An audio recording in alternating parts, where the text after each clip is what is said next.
Jackson Smith, Harrison Burke, Megan Bennett, Bailey Hanks, Shelby Finley,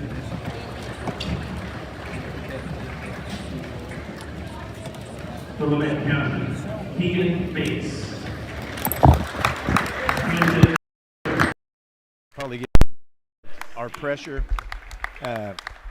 They don't seem to be as tall as what we faced last night. In Burlington, we faced a very athletic team, a very nice ball club, and felt like we played hard, shot the three ball pretty good. Yeah, just couldn't maintain and sustain Burlington's shooting and their inside play, and defensively they kind of kept us on our heels as well. As I always forget that they do this, but here at Burlington on the final round day, they announce all academic squads for all the teams and recognize students who have a 4.0 GPA, and they get a medal prior to the tip-off of each team's final game of the tournament. So the all-academic team for Labette County for the boys was Keegan Bates, Camden Good, Jet Stig, Colton Weil, Zane Garton, and Cooper Leonard, as well as manager Owen O'Brien. And on the cheer team, a lot of Lady Grizzly cheer members are a part of that 4.0 GPA all-academic team as well, in Natalie Hoppus, Taylon Smith, Isabel Workman, Charles Black, Farron Miller, Hadley Graves, Sammy Martin, and Ella Thompson. So a really neat deal there, and a lot of representatives for Labette County. No surprise there. Yeah, that's a nice recognition they do. They value the importance of the student athlete here and, to bring attention to it. So that's awesome. Starters being rattled off here in Burlington. Let's get after it. Starting for Girard under head coach Rod Westcott. Number 1, a 5'11 junior, Perrin Stevens. Number 2, a 5'9 freshman, Briggs Buckingham. Number 4, a 6'2 sophomore, Jackson Smith. Number 5, a 6'3 junior, Harrison Burke. And number 12, a 6'2 junior, Ben Cullen. For Labette County starting tonight, this afternoon, under head coach Bradley Argabright, is going to be number 3, a 5'10 junior, Kane Nash. Number 4, a 5'8 senior, Keegan Bates. Number 5, a 6'1 junior, Nolan Nash. And number 24, a 6'2 senior, Barrett Heston. Great to see him back in the lineup after kind of a health scare yesterday. And number 33, a 6'3 junior, Tucker Rush. Again, head coach for Labette County, Bradley Argabright, assisted by David Brown and Brian Tucker. Head coach, one more time for Girard, Rod Westcott. Labette County is going to be in white uniforms today, and Girard is going to be in kind of their, when I think of Girard, I think of the color maroon, and so they're going to be in those maroon jerseys with gold trim. I know this is the final game in the consolation side, so both these teams have had an 0-2 week. Labette County lost to Independence by 8 points and then got popped by Burlington last night. The road to Girard was a loss to 7-seed Sabetha. Girard was actually the 2 seed coming into the tournament, Dad. Came into the week at 7-1, and now they're looking at a 7-3 record, fighting to not have 3 straight losses, just like Labette County. And then on yesterday, Girard lost to Silver Lake. So both these teams trying to have some sort of good taste in their mouth coming out of Burlington. Tipping the tap, won by Labette County. And here we go, Grizzlies and Trojans. See that so often, teams getting ranked, but it's based on record from a different league they bring in. So you never really know what a team's like until you square up with them. Kane Nash launches a 3 that's off the mark. And now Girard has crack at it, number 1. It's like the Grizzlies are going to be in a man-to-man here. Typical defense for us. See if we can apply some pressure. Girard working the ball smoothly, and a steal by Tucker Rush. That's a good sign to get a steal on the first possession. Nolan Nash, left wing, denied the three, pulls up for a floater, and it's good for the game's first points. There's some nice passing there already by the Grizzlies and a good floater of Nolan, so off to a good start. Grizzlies applying pressure full court. Girard needing to hustle. They do break the timeline. 2-0 Grizzlies. Game just started, and now we're tied at 2 as Smith banks one in with the left hand. Yeah, that was well done by Smith. Kind of a little floater. He's a lefty and just kissed it off the glass just perfectly. 6:50 to play, opening quarter. Kane Nash, right side. The Grizzlies moving left to right as we view the floor. Girard, right to left. Both Labette County boys and girls lost in the first round, and even that first round matchup was played here in the middle school. So all 6 Grizzly games this week have been played in the middle school. Kane Nash misses a jumper, rebound fought for, and Girard has it. So we've gotten pretty routine in our broadcasting setup, and these teams unfortunately have gotten used to playing in the middle school this week. Yeah, we kind of know where we need to go and where to plug in at and how to view the floor. Trojans underneath. Now they kick it out. A drive by Cullen and a foul on the floor on Labette County. 2 minutes have gone by in this game, and it's tied 2-2. And my 2-minute assessment is that yet again we have a match where Labette County is fairly even with their opponent. And that's not a bad thing at all, but it's just an assessment. We've had a lot of games this year where our opponent has been very comparable to our roster. Yeah, it's healthy, really. I mean, yeah, like I said, pretty much every game. There's no blowouts either way. Left hand fading hook clanks off by Smith. He'll hustle back and try to cut off Nolan Nash. Barrett Heston head fakes on a three, drives strong, misses a touch floater, fights for the board and forces it off of Cullen.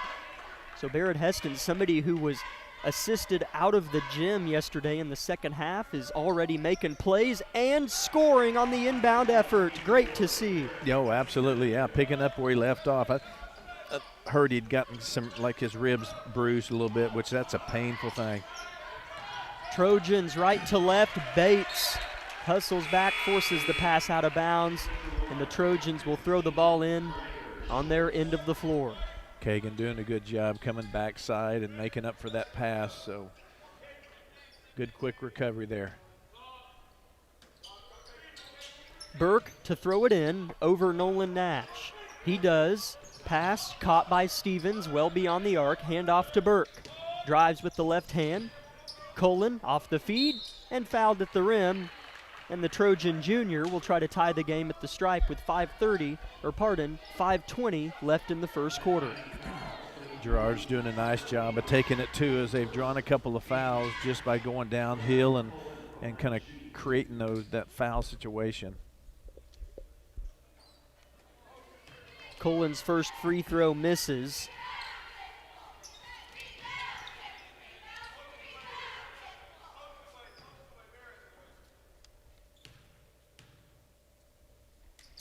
Second free throw off the mark as well. Score stays at 4-2. Advantage good guys. Officials for today's game: Dan Shearling, Ron Price, and Jeffrey Sears. As I think I remember this crew from last year, because one of the officials, it was Ron Price, as Barrett Heston misses a shot, came up and handed me an identification card for all the officials. I remember he did that last year. Pretty professional move right there. I had to act like I was used to it, if you know what I mean. Yes. Like, oh, thanks, sir, appreciate it. Okay. And I think this gentleman also might have been at Iola, maybe, with the... Oh, yeah, I think you might be right. As part of that crew that did such a good job that night, and the other one was here last night. Yeah, we liked that crew, and yep, definitely. Maybe. 4-2, Labette County leads. And a jump ball on an inbound effort here keeps it with the Trojans with 4:45 remaining in the first quarter. I feel like our quickness can give Girard fits tonight if we can, just not get ourselves into foul trouble, as Girard's done a good job of cutting inside.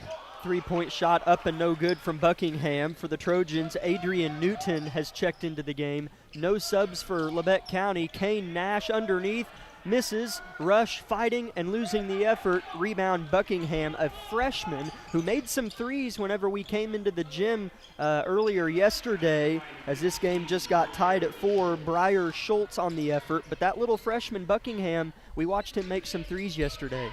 Yeah, he's a nice little player. Girard's done a good job of getting the ball inside on us. Boy, Tucker Rush hanging with it, got his own miss and got fouled on the second attempt. So Tucker Rush is going to try to give Labette County back a lead.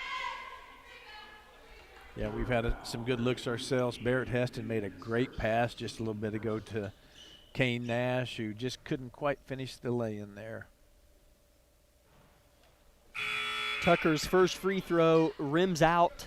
Colton Weil, first substitution for the Grizzlies.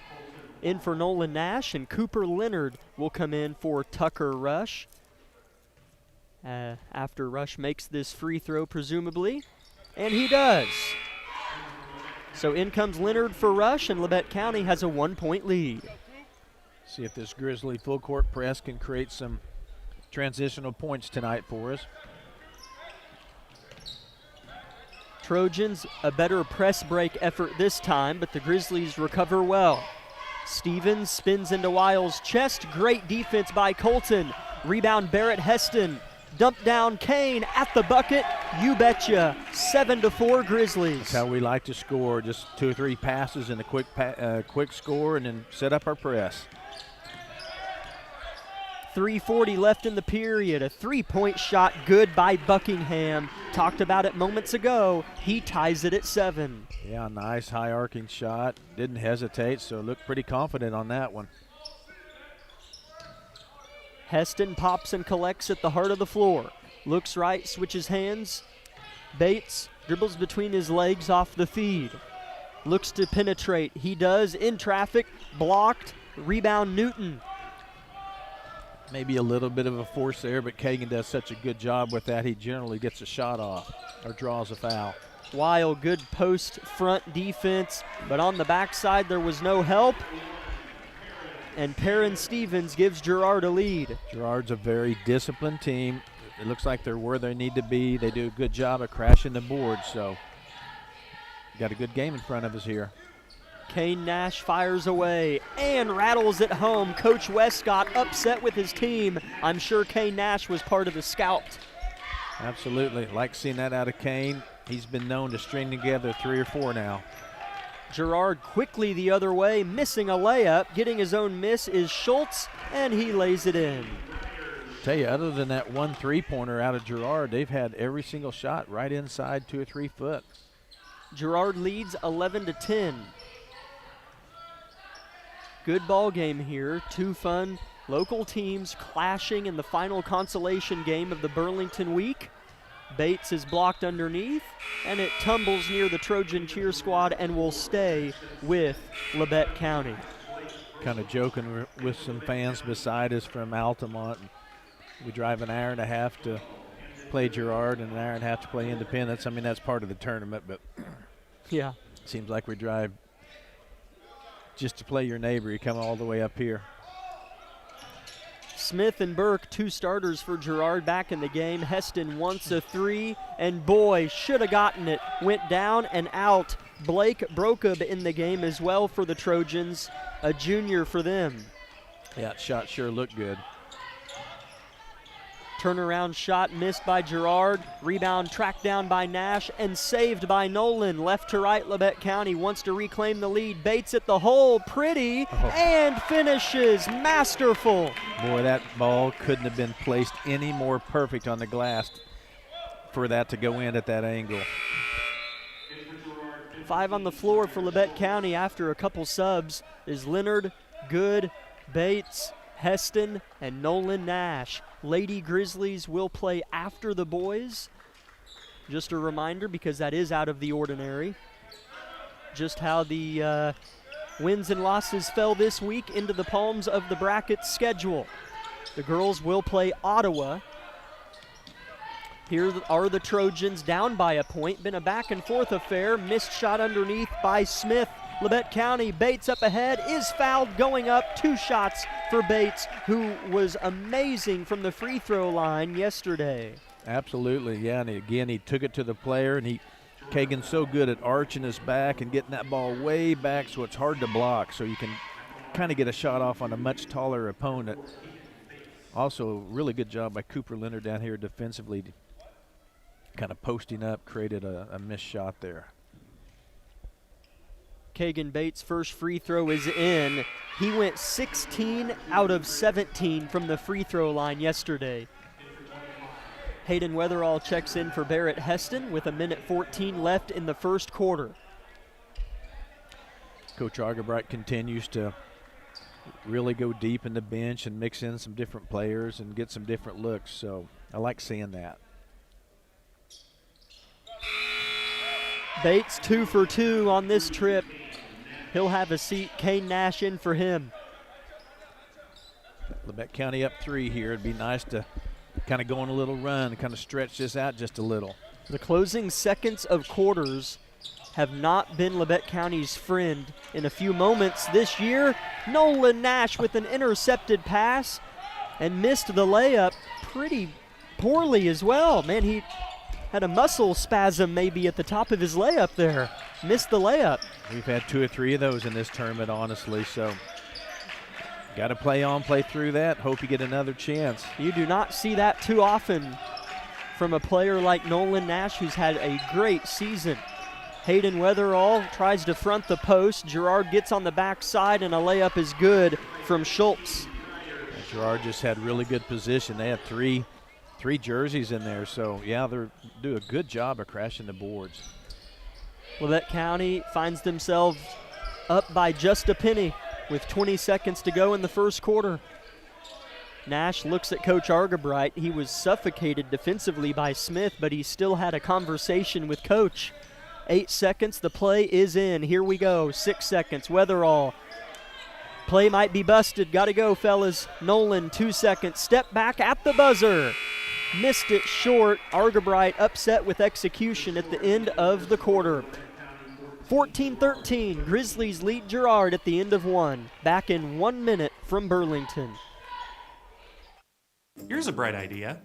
Make sure you put your pants on before leaving the house. Sure, it seems simple, but sometimes simple doesn't happen. At Idea Tech, we think it's simple to have real people who live in Kansas helping customers. We understand that not everyone in our industry agrees, but then again, not everyone puts on pants before they leave the house. We think it's important to get the simple things right. Putting our pants on and providing local customer service. Another bright idea from Idea Tech.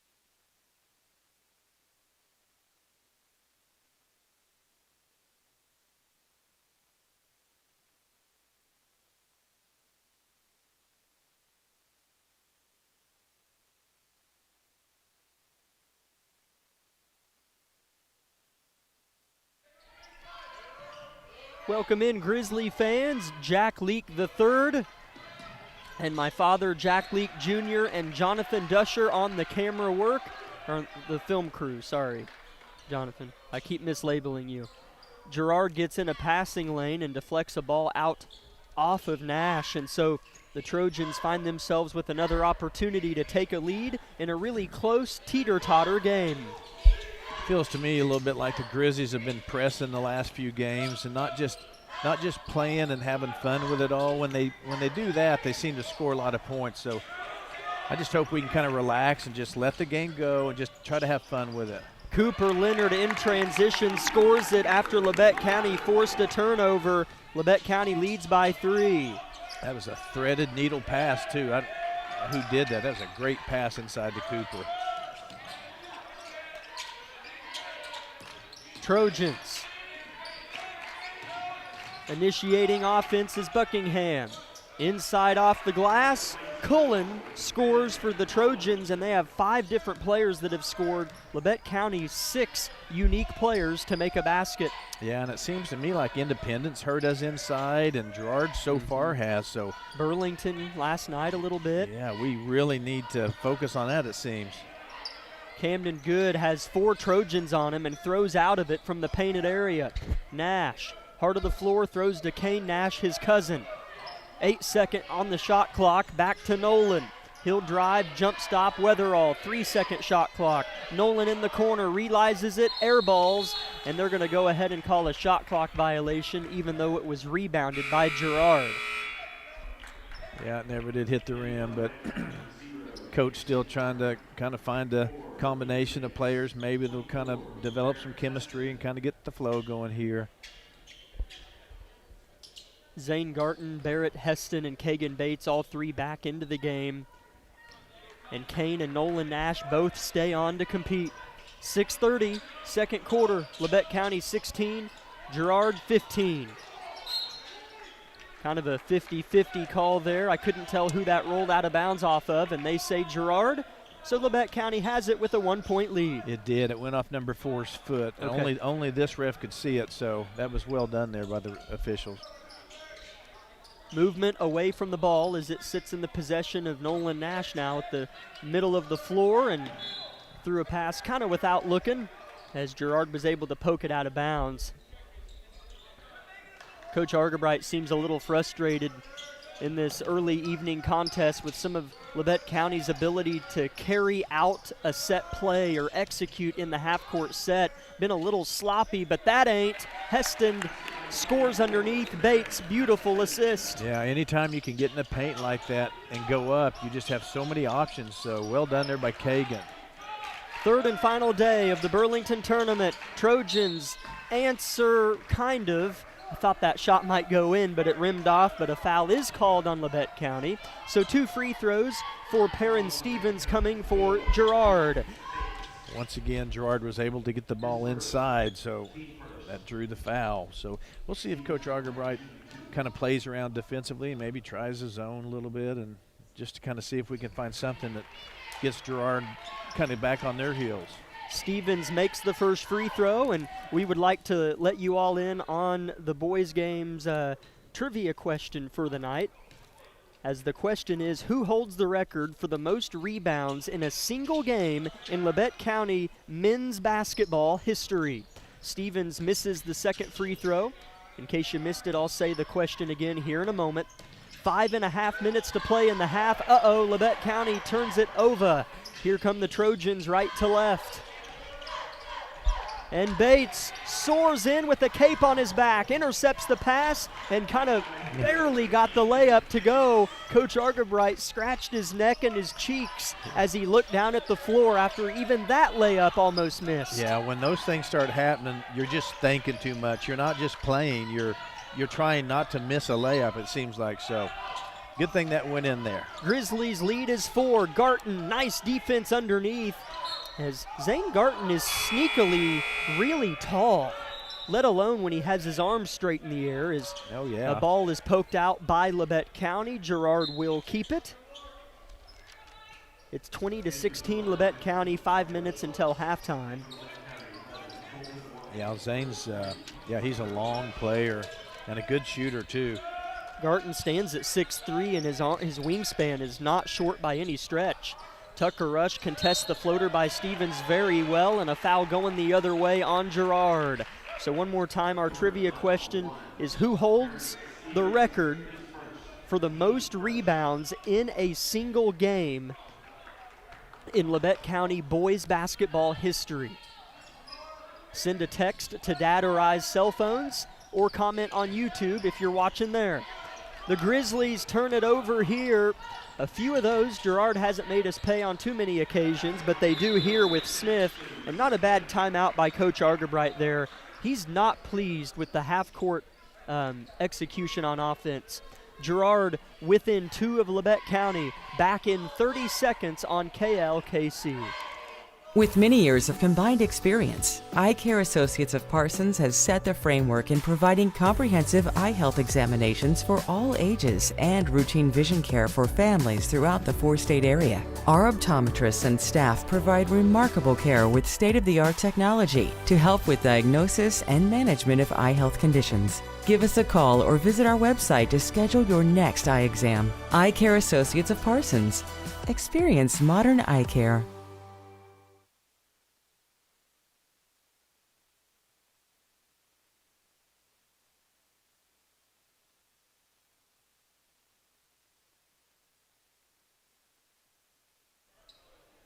Welcome back in, Grizzly fans. Labette County coming out of a Coach Bradley Argabright timeout. They are winning by 2, but they have had an accumulation of turnovers slowly but surely in this first half. Yeah, they have. I think Bradley just feels like we're not playing to our potential. Maybe even the last 2 or 3 games we just are making some silly mistakes and turnovers that aren't Labette County. Boy, yeah, Coach Argabright's trying to kind of send a message here. I think he might take Kagan Bates out of the game. Oh, he's not.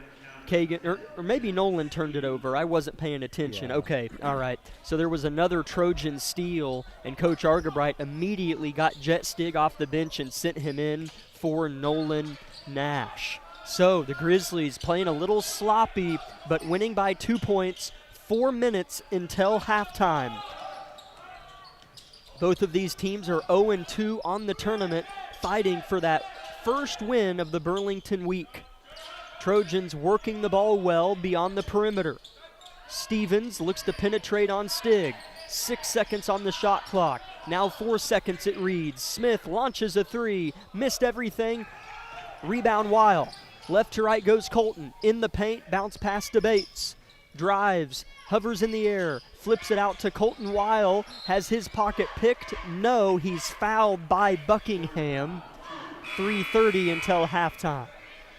Feel like that was a little better defensive stand down here. We made Girard shoot kind of a Hail Mary 3 with no time left on the shot clock, and then some better ball movement offensively too. So maybe Coach Argabright's timeout kind of got their attention. Kane Nash left side. Girard now bouncing around in a zone. It's a 2-1-2, and the 2 guards at the top of the zone are well beyond the arc, really trying to disrupt passing lanes. Well, now it looks more like a mutated 2-3, but anyways, they're in a zone, and here's a block by Cullen. And we've seen zones give us problems on occasion this year. Here's a ball out of bounds off Labette County. But what's kind of your assessment on how, I mean, Independence has beat us with a zone, and we saw it early in the year a lot. Well, I mean, I think in some ways teams are challenging us to beat them by making 3-pointers, and yet they stretch the zone out to kind of create pressure and take passing lanes away. So I don't know much beyond that. Buckingham with the ball for the Trojans. Missed a shot off the glass with the left hand. And Labette County fortunate to be up by 2, but make that 4. Kagan Bates, another beautiful assist to Kane Nash. Like Houdini, man. That's just such a great pass and no look, so does it all the time. Makes it look easy. Left wing is Smith, defended by Kagan Bates. A drive and kick. Brokub looks to penetrate, cut off by Camden Good. 13 seconds on the shot clock. Grizzlies lead 22-18. A pick and roll, a bit of a mismatch. Camden tries to help out Bates, and it works. Loose ball, fought for, and retrieved by Camden Good. Valiant effort pays off. Here come the Grizzlies. Bates fouled, good call, and he'll shoot 2. Kagan continues to take it to him and seems to be effective more times than not. You know, one thing I guess is, as frustrated as Coach is with kind of how the game's going, as if, you know, we're not playing very good at all. We're up 4. So, I mean, I guess it's good to be feeling like you're playing subpar and still winning. That's right. As sometimes in the game of basketball, as Kagan Bates looks to go 3 for 3 from the line, and his first one is good. So, I know what I've heard coaches say a lot is more important than anything in the game of basketball is not just making sure you play the best you can, but make sure your opponent plays poorly. Yeah. Making your opponent play poorly, if you can do it, which isn't always easy, is always very beneficial in basketball. Is you're not always going to play well, but if you can make your opponent play worse, you can win. Right. Bates makes both free throws, and here comes Girard. To me, that translates into playing great defense. So, yeah, so that does make sense. So, hey, we're up 6. Let's see if we can't stretch this out. That's kind of when we start playing our best basketball. Buckingham throws a bounce pass to Cullen, who then threw one out of bounds. He thought Buckingham was going to backdoor, but he never did. And so Labette County, who I'm sure Argabright will allude to this when we speak with him postgame, not the best first half, but up 6 with 90 seconds until the intermission. Man, if they could take even a 6-point lead into the break, would be great. Bates given room on the 3, but flips it to Kane Nash. He'll miss the 3. A little bit of a lumbar shove by Burke on the rebound, but no whistle on Girard.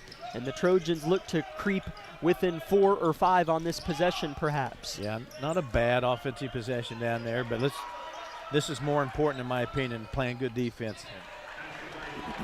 Labette County lost Burke on the right block, and he caught it, shot it, and got it. And yeah, Argabright's still harping to his bench as he's just not pleased with, I think, a few execution styles here in this first half. Some basic stuff.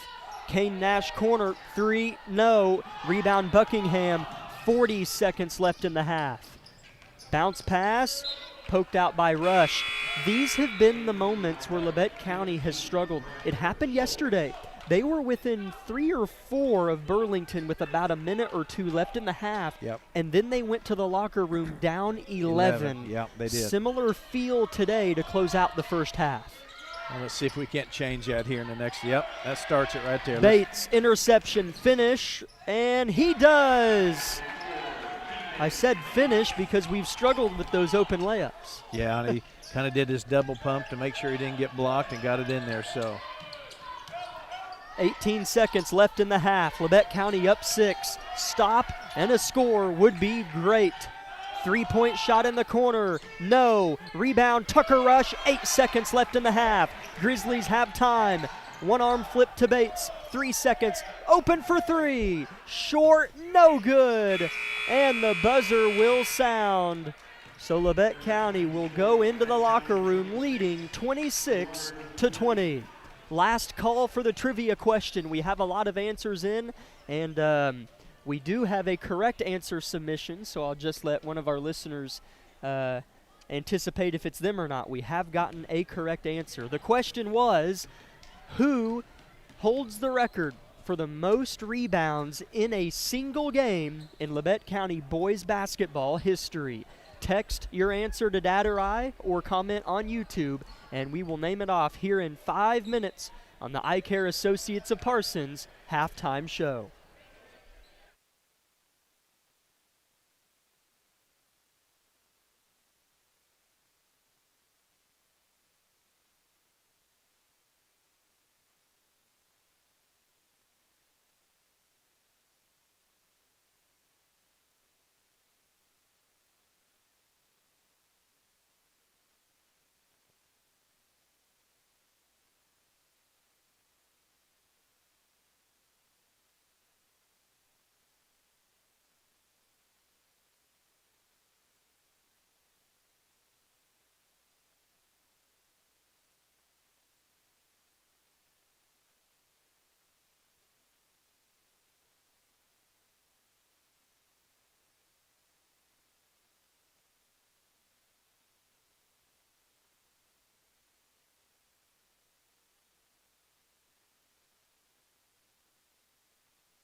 welcome in Grizzly fans to the Eye Care Associates of Parsons halftime show brought to you by Doctors Newland, Gilmore, and Ray.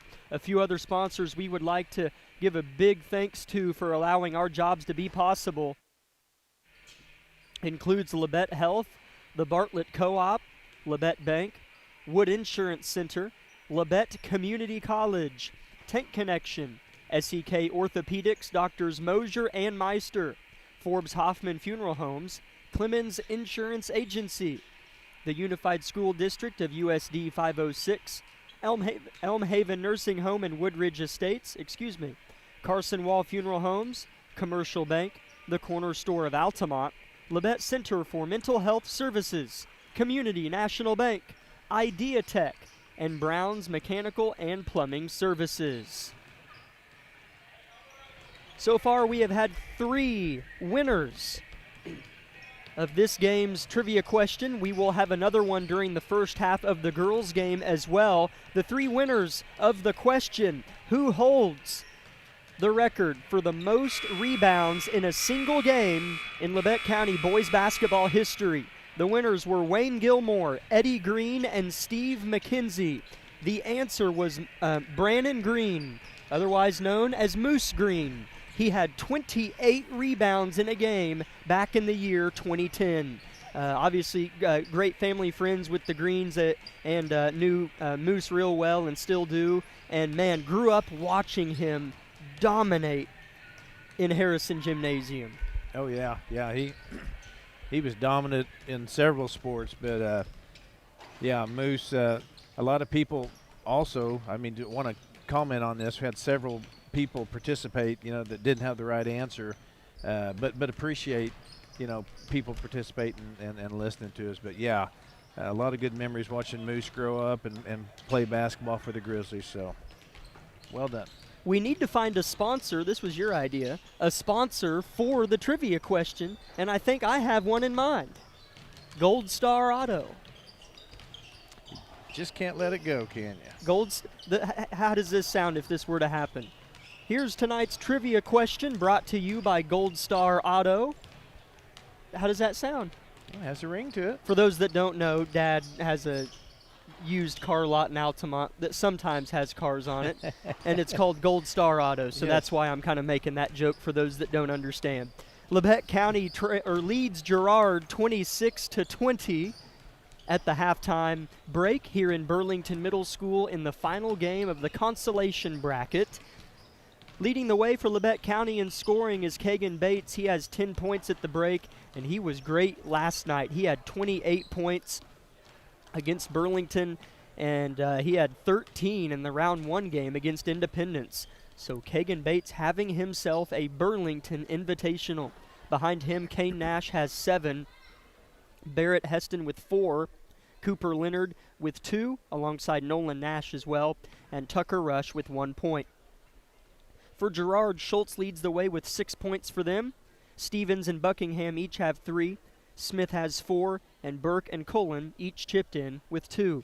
At the end of the first period, Labette County led 14-13, and then outscored the Trojans 12-7 in the second quarter, giving us our halftime score 26-20 in favor of Labette County. A pretty even matchup for a while, but Labette County had a flurry of turnovers that felt like kept Girard in it and really helped the Trojans out.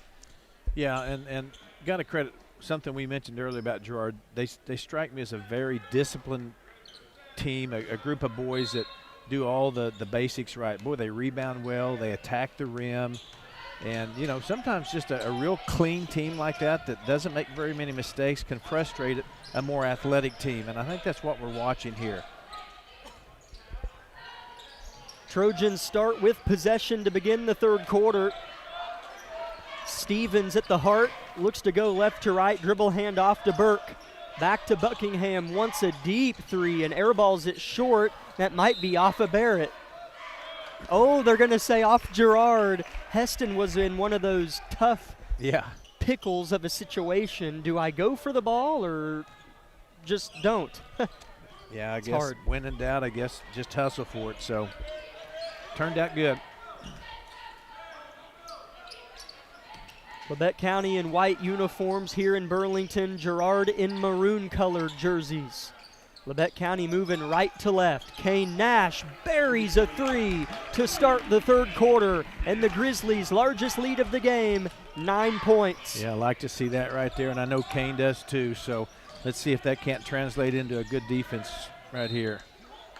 Barrett Heston went for the strip and is called for the foul, so 2 free throws for Cullen here coming up. Yeah, those are tough ones from here. That looked kind of like a jump ball, but anytime you get tied up in the paint like that, it's easy for a ref to blow that. First free throw down and out for Cullen. 7 minutes to play in the third quarter. For those that might just be tuning in and aren't familiar with the structure, the Lady Grizzlies will play at the conclusion of this game against the Ottawa Cyclones. Lady Grizzlies won yesterday, and so they're looking to go 2-1 on the week. That would be great for our Lady Grizzlies squad. Cullen misses the second free throw as well, and Labette County no damage off of Barrett Heston's second personal foul. Leads by 9. Tucker Rush, deep post catch, spins, keeps his pivot foot down and finds Nash. Here's Heston inside. Nice pass to Rush, and he'll score. That's poetry in motion for Labette County right there. 2 good things. Barrett made a great pass, and Tucker caught it. And a travel called on Burke. Labette County up 11 and has juice. Yeah, I can feel it picking up here. What I meant earlier about Tucker was Barrett threw a pretty hot little pass, pretty close to Tucker, but man, he was ready for it. So let's see if we can't just keep the train going here. Heston, top of the key, quick trigger three. Oh, missed by 2 inches off the heel of the rim. Man, that was close. Labette County does get the long rebound, so a fresh 35 on the shot clock. Kind of feel like we're slowly just playing basketball, you know, just, I don't know, it doesn't feel as technical right now. Little bit of miscommunication there. Bates through the backdoor pass too far ahead of Nolan. Here come the Trojans scoring in transition is Smith. Or that was Stevens, sorry. Kind of a double Euro step there. They got to fall. Heston attacking the rack and finishing. Barrett, such a tough guard for any defensive player. Yeah, I'd like to see that more often. As high as he can jump and quick as he is, he could do that a lot. Labette County up 11. This Girard team came into the tournament with a record of 7-1 and are flirting with 3 straight losses this week. But keeping them in it is Stevens with 4 straight points. He'll score underneath. And Coach Westcott wants a 30-second talk with his boys, who trail Labette County by 9. Back in 30 seconds from Burlington.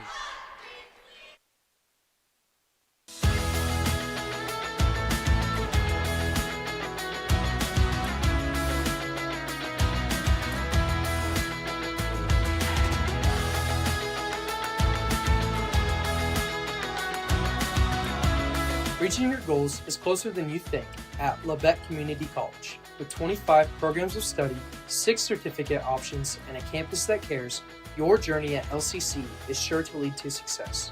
Become a Cardinal. Visit labette.edu to learn more today.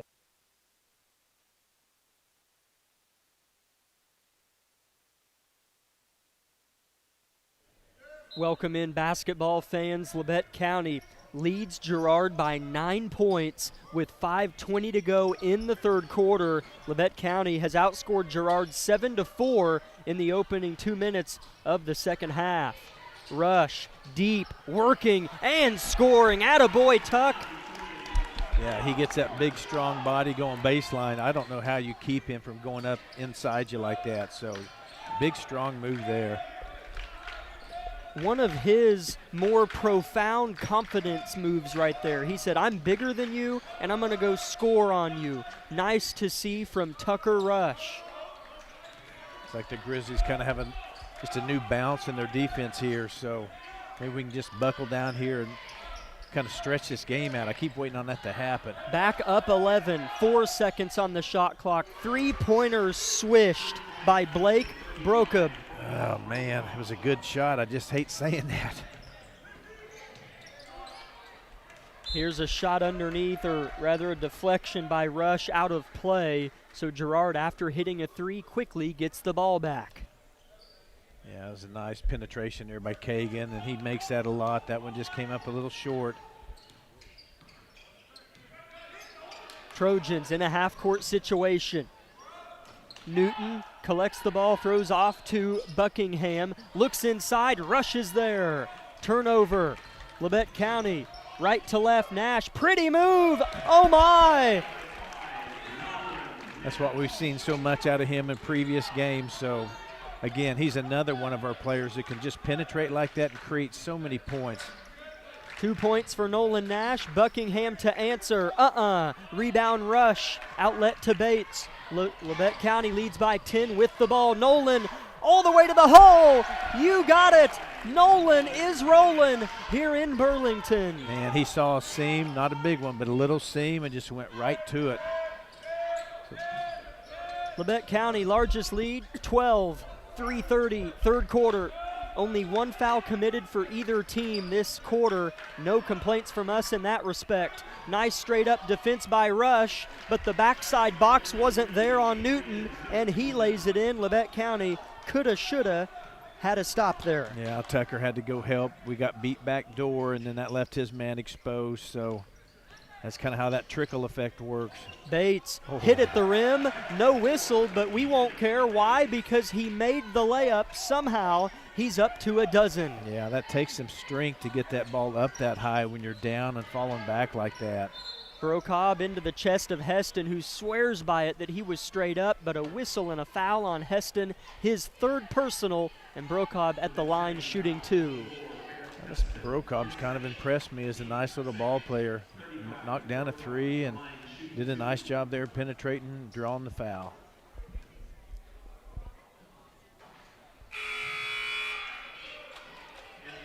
First free throw missed by Brocobb. Couple subs for Labette County. So the 5 on the floor representing Labette County High School are Cooper Leonard, Camden Good, Colton Weil, Kagan Bates, and Kane Nash. Brocobb splits the pair. He's got 4 third quarter points. Here comes Labette County up by 11 with the rock. Kane Nash between the rings, which means the center of the floor. Hands off to Bates near the Wildcat logo at center court. Sheds off to Weil, left wing. Triple threat position, finds Good. Leonard posting up but isn't open. Nash to drive. Nash has it stolen. Trojans handsy defense inside. Schultz backs out. Labette County nice stoppage in transition. Kane did a good job there. He just went into a little too much congestion and got the ball knocked away. Deep 3 by Brocobb, misses it. What a box by Leonard.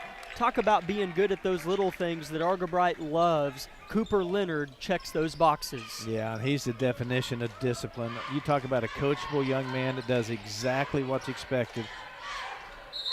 Bates, is it gonna count? It will. Hoop and the harm for number 4 in white, continuing his masterful week in Burlington. He does all the little things perfectly. I watched him dribble. He was dribbling and he was looking to the top of the key and was pretending to talk to somebody like Kane. So his defender thought he was, focusing on the top and then he head faked and just drove. That whole thing was an act to distract the defender. Bates and 1 free throw, good. 44-30, Labette County up 14. Turnover Trojans with 1 minute and 40 seconds left in the third period. That's what we were talking about earlier. We want some separation, kind of bleed this team out a little bit so we can kind of stretch them to where we can, maintain the lead and win this ball game. So got to keep pouring it on while it's working for you.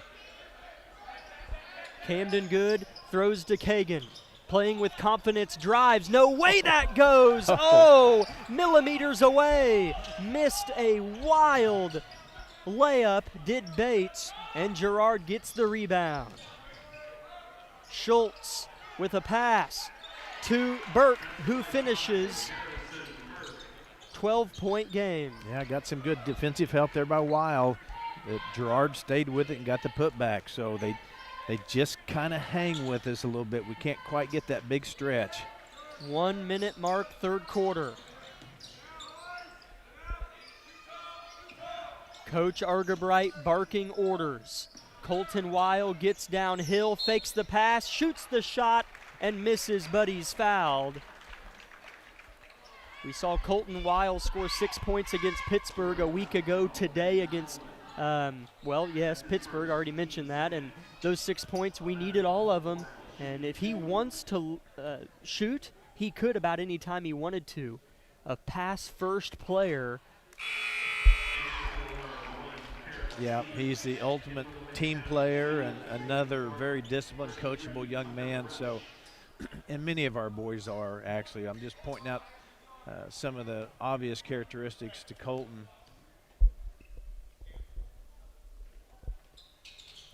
Both free throws good for Weil. Labette County has shot free throws pretty well this week. 40 seconds, third quarter. Grizzlies up 14. Trojans at the rim. Wild shot from Stevens, misses. No shot clock, and Labette County can hold. We'll see how we close this out now with 25 seconds. See if we can go to the bench with something positive here. Weil snatches back between his legs and behind his back.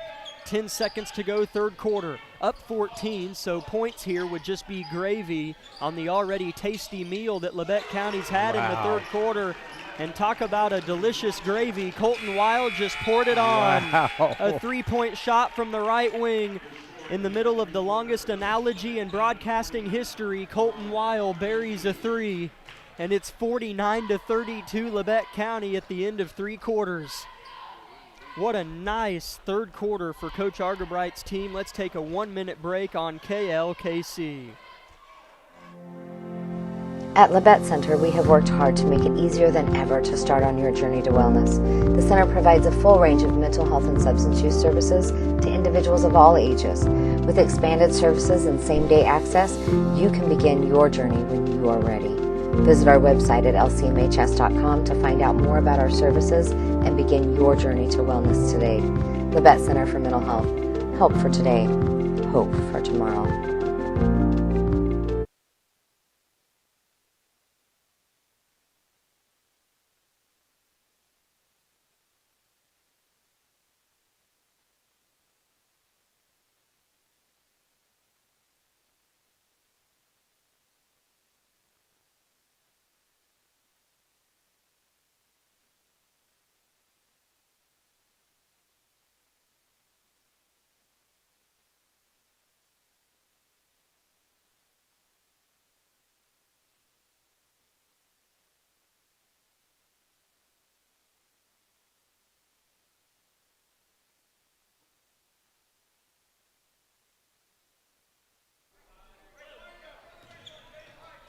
Fourth quarter is underway. Colton Weil with a 5-point third quarter to help give Labette County its largest lead of the game, but they turn it over. Buckingham in transition misses a shot. A pinballed rebound is in the hands of the Grizzlies. Looking sharp here in the second half. What a pass! Colton Weil throws off to Rush. Who finishes? I tell you, he's just relaxing and kind of taking over. He played point guard right before the end of the third quarter, dribbled the ball, made that three-pointer. Really seeing him turn the corner with his expectation of himself, giving himself permission just to go. Not just in to keep possessions alive, but really benefit positive possessions. 51-32, Grizzlies lead. It's just so amazing to me. You don't know the potential of some of these kids until, I don't know, they just have the opportunity and go for it to share it. Labette County going to get called for a foul here. Jackson Smith was in the paint and had three Grizzlies draped all over him, forced a shot up, and is rewarded with a trip to the free throw line. Labette County outscored Girard 23-12 in the third quarter and already led by 6 at halftime. So definitely the scoreboard advantageous for the Grizzlies, but a ways to go. 7 minutes left in the game. Smith makes the first free throw. Yeah, just noticing Coach Argabright started the fourth quarter with only one starter and 4 kids off the bench. That's the confidence he has in so many of his players. It's good to see. Two pure swishes from Jackson Smith gets the Trojans within 17 with 7 minutes to play in the ball game. 5 on the floor for Labette County. Tucker Rush, Colton Weil, Barrett Heston, Kane Nash, and Kagan Bates. Live here in the middle school gymnasium, third and final day of the tournament. Ooh, pass intercepted by Brokob. He's played well in the second half. And the Trojans want to creep closer. Buckingham, three-point shot. No. Rebound Kane Nash, and a bullet dodged by Labette County. Yes, it was. And what a pass right there, and a kick to Colton. Wiles' second three misses. He hit one earlier to put us up 17. Rush off the rebound inside, missed it. And a rebound here by Brokob, and Girard has possession. Another nice pass there by Heston inside, and Colton Weil continues just to fly around. Nearing the 6-minute mark, fourth period. 51-34 Labette County. Make that 36 for Girard as Smith scores inside. Labette County needs to keep the foot on the gas. Trojans in a 2-3 zone. Yeah, we do. You don't want to let Girard kind of slowly get a bucket here and a stop and a bucket there. That's kind of how momentum gets started. Nice inside-out offense for Labette County, and Kane Nash rattles in the three. And Coach Argerbright's going to call a 60-second timeout. That is the third three-pointer for Kane Nash tonight. Labette County leads 54-36. And we would like to thank Brown's Mechanical and Plumbing Services for helping sponsor today's broadcast, alongside Idea Tech, Community National Bank, Labette Center for Mental Health Services, the Corner Store of Altamont, Commercial Bank, Carson Wall Funeral Homes, Elm Haven Nursing Home and Woodridge Estates, the Unified School District of USD 506, Clemens Insurance Agency, Forbes Hoffman Funeral Homes, SEK Orthopedics, Doctors Mosier and Meister, Tank Connection for sponsoring our pregame show, and reminder to stay tuned for our postgame show brought to you by Bowen Pharmacy, where I am sure today, especially with the earlier tip-off time than last night, we will hear from Coach Argerbright, especially given the fact that things certainly look positive for a Grizzly victory up till this point, up by 18, but still around 5 minutes and 45 seconds to play.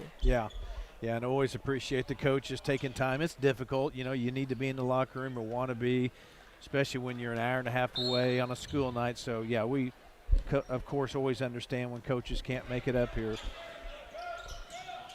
Making a reference to last night, of course, with the boys tipping off at 8:45 p.m. and getting over just past 10. So here's the Trojans trying to get back in it one bucket at a time.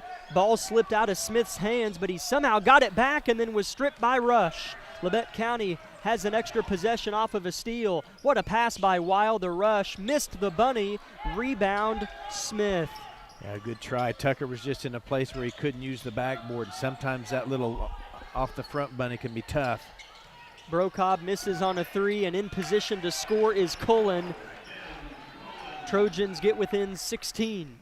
Yeah, Girard continues to just crash the boards and get some of those easy buckets because of it. Bates' three-point shot is airballed to Kane Nash. We'll call it a pass because wipes his hands in frustration. Girard pushes pace. And a blocking foul called on Weil, who thought maybe he was the recipient of a push-off on the behalf of the Trojans, but they're going to call that on Weil. Yeah, it's easy to get frustrated even though you're up 16 because you don't want to see things being made that might give the other team some momentum going. Labette County the other way scores, and the foul. Kagan Bates tipped and stole the inbounds pass, and Kane Nash finished things off, plus the foul. And Labette County, when Girard was still trying to keep the heartbeat alive, Labette County kind of threw a bullet in it with 4:30 left. They go back up 18. Yeah, Kane's delivered a couple of daggers. That three-pointer on the last possession, and that. Another three-pointer, in essence, the old-fashioned way. Kane Nash with a quiet 16 points on the game. Yeah, wow. 3 threes, 1 in each quarter other than the second period. Entry pass is nearly picked by Kane Nash, and Girard almost got an and one of their own. It'll result in 2 free throws for Smith, however, and they're going to pin the foul on Kagan Bates, his 3rd personal. We got to credit Girard. They don't seem like they're getting anxious. I mean, they still try to work the ball inside, down 19. Smith's first free throw's good. Reminder, Lady Grizzlies, as they enter into the gym to support the boys for the final 4 minutes of their game, they will play after this game against Ottawa. They'll be fighting to go 2-1 this week after a win yesterday against Sabetha. Second free throw off the mark from Smith, and Labette County walks the ball up the floor with a comfortable lead. Colton Weil, right wing. Dribbles in front of his team's bench, now picks it up, looks for somebody and throws it away. Needless turnover there, and the transition layup is good from Smith. Yeah, again, Coach Argerbright's frustrated simply because just because you're up kind of big, you don't want to get sloppy and lackadaisical. You want to keep playing intense and intentional here. Heston with some high-low to rush, and he scores. That is a development to keep an eye on. If we can take advantage of Heston's size and run high-low with him and Tucker, oh my goodness. Yeah, Barrett's really made some great passes today. Inside, Girard answers, however, and that's going to be Cullen. Tucker rush for Labette County, up to 9 points on the contest. Seems like we've had some good balanced scoring today, inside and out. Weil for 3, no. Kane Nash crashes for the rebound but can't collect it. Here comes Girard. Brokaw misses. Rebound fought for, collected by Burke. Looks to go up strong and is fouled by Rush, and he will shoot a pair.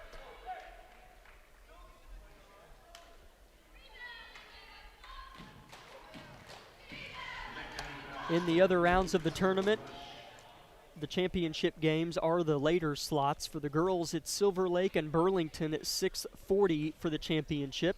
And for the boys, they get the late 8:15 slot, Ottawa and Sabetha. So the 7-seeded Sabetha boys are in the championship game. They defeated Girard on Tuesday. Again, Trojans came into this tournament the 2 seed. I know it's based on record, like you were saying, but still not a bad Girard team at all as Burke makes the first free throw.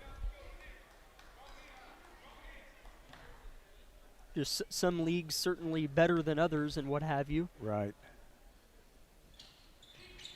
Second free throw, no good. Nolan Nash tips the rebound to himself and brings it up. Labette County's lead is 59-44 with under 3 minutes to play.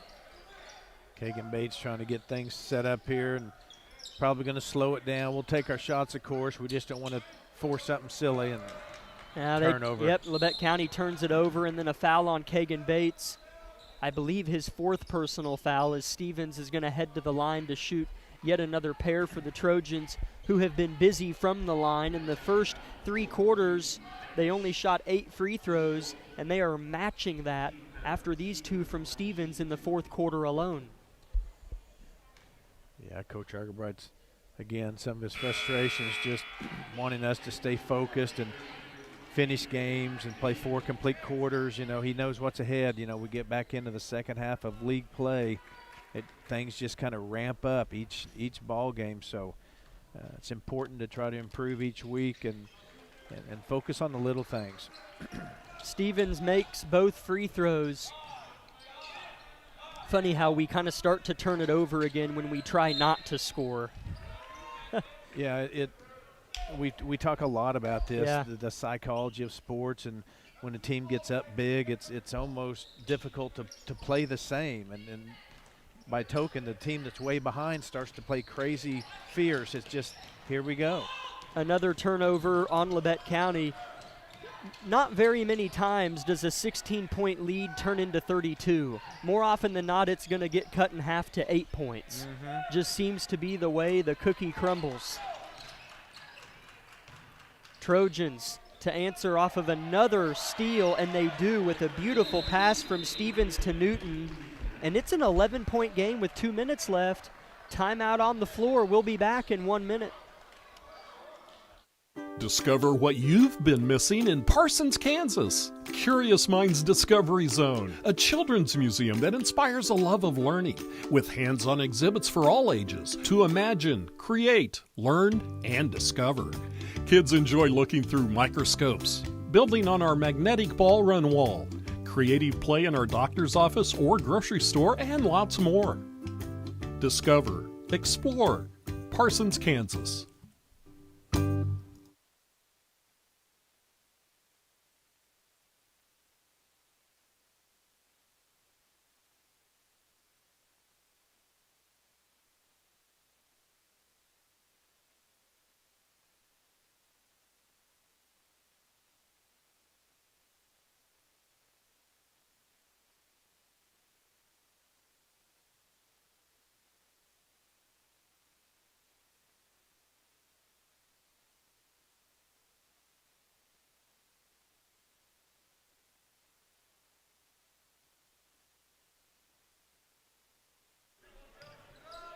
The final 2 minutes begins to melt off the clock. It's about the only thing that can melt whenever it's 8 degrees outside. But nonetheless, Labette County leads by 11 and has played sloppy the last couple minutes and have allowed Girard to at least have some sort of life. Here comes Bates, has the ball stripped, hook pass off rush, turnover Grizzlies. I think it's still going to be enough for Labette County to get the win, but definitely just not the way you want to close the game out. Yeah, no, it's not. And like we talked last night, 1:37 is an eternity. So we need to have some defensive stops here, and we're going to have to score again, I think. Girard's capable, especially right now, of making some baskets like this. They go into a wide-open Smith, easy 2 points. He has 9 points in the fourth quarter alone. Quick timeout by Girard. We'll keep it here. So it's 59-50. Labette County leads, as their lead was 16 not long ago. I don't think it got more than 16, but it was right in there, needless to say. And with 1:25 left, they find their lead is just 9. Labette County, I don't want to say they just stopped playing, but they stopped scoring, and Girard just kept grinding. And you made a good point earlier. They were down a lot with about 4 minutes to go, and they didn't just start jacking threes, because that's not always how you get back in a game.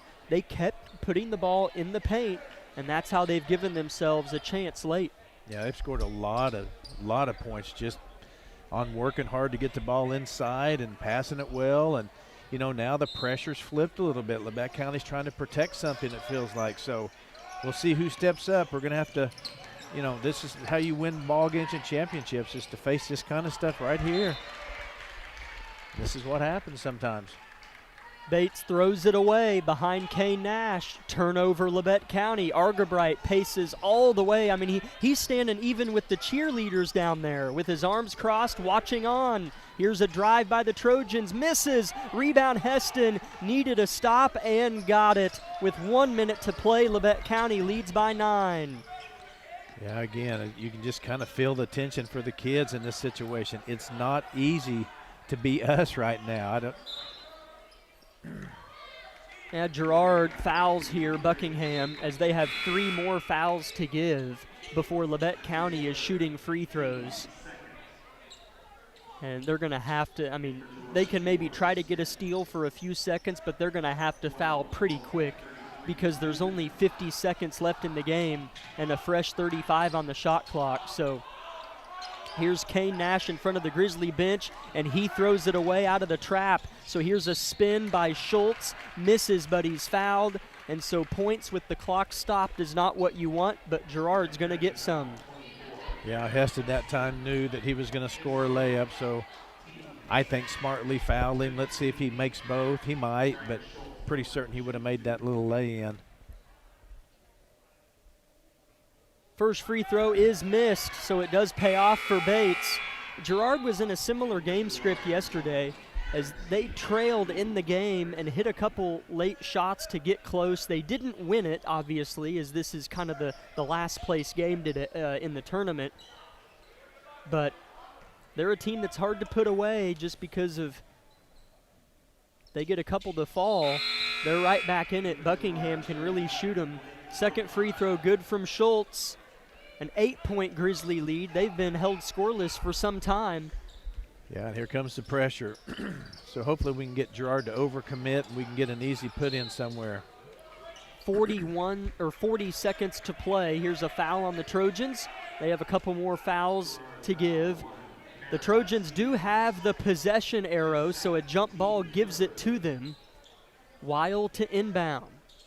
Slaps the ball, looks for a friend. Throws into Bates, who's fouled quickly. So after the next foul, it's 2 free throws for the Grizzlies.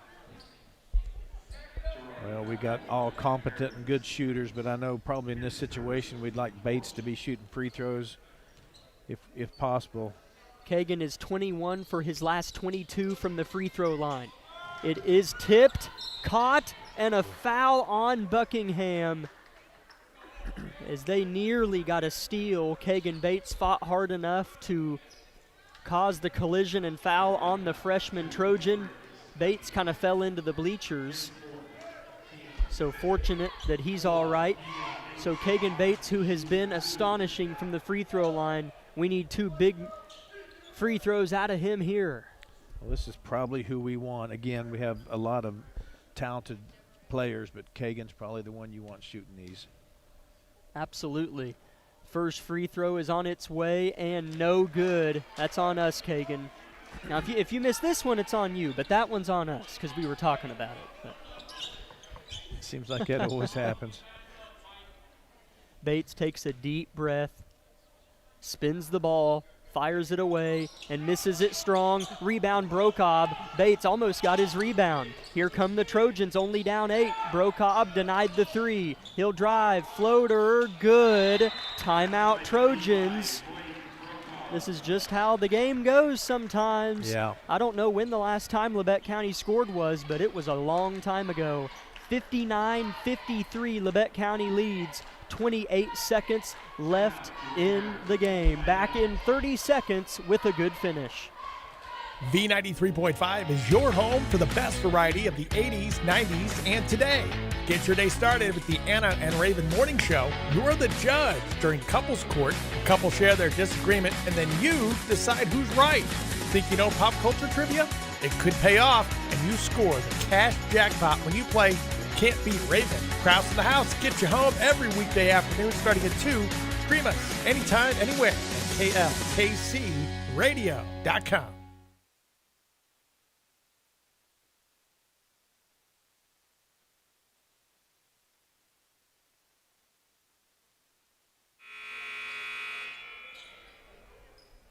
(59-53), Girard leads with 28 seconds to go in the ball game. Labette County led by as many as 16 to my recollection. I know it was 16, not sure if it was more than that or not, but no matter how you put it, it's just kind of been one of those classic other team chips away. Seen it thousands of times at all levels.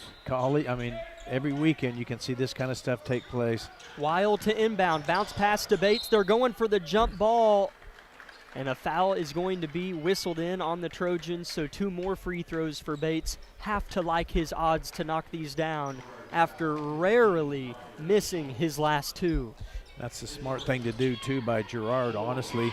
Instead of just running up and fouling to stop the clock, try to actually grab the ball very aggressively. Oh, yeah. Occasionally, the ref will call a jump. Bates' first free throw, good. The Trojans do have the possession arrow.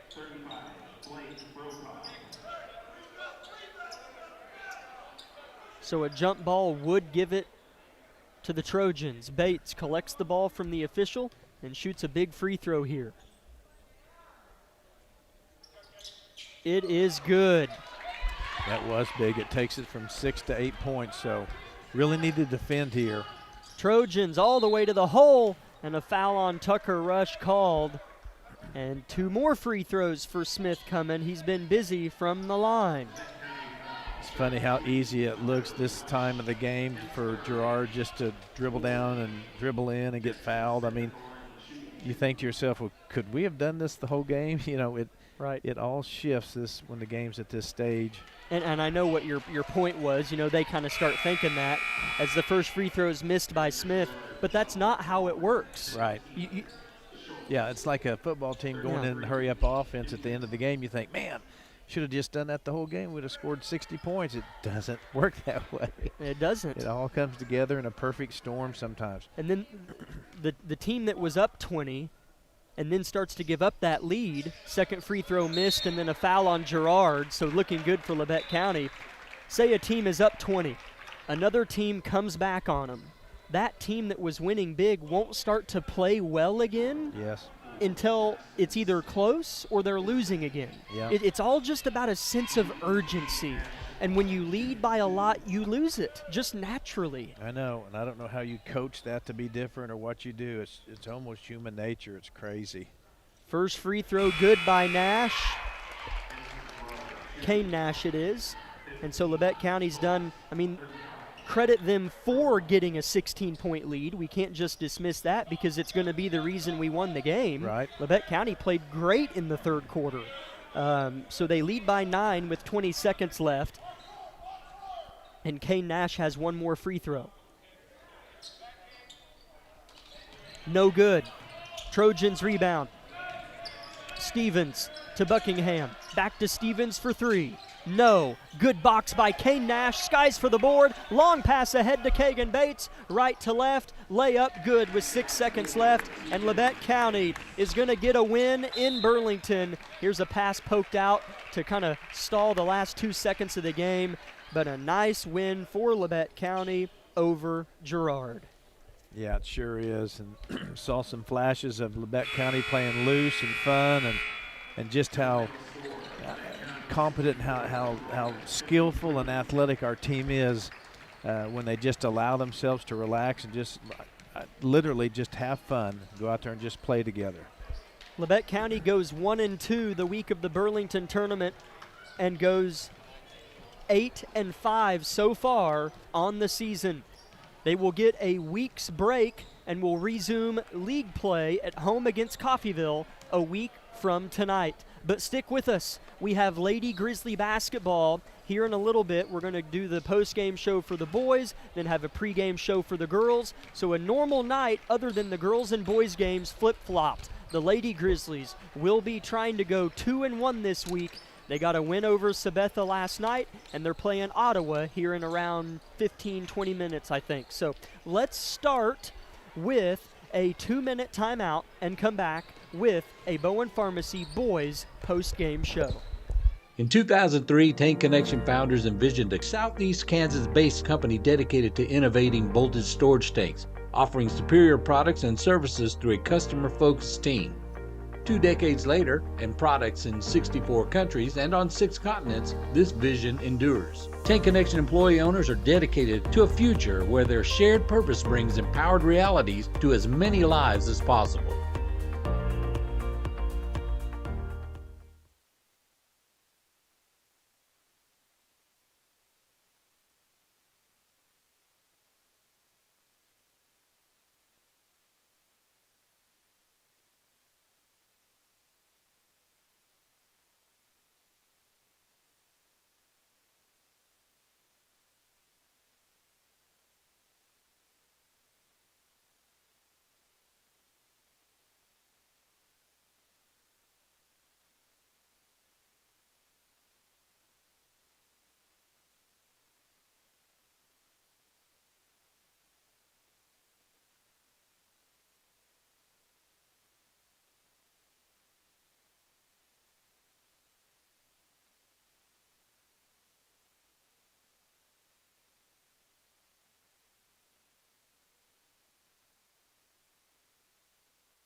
Welcome in, Grizzly fans, to the Bowen Pharmacy post-game show of Labette County Grizzly basketball.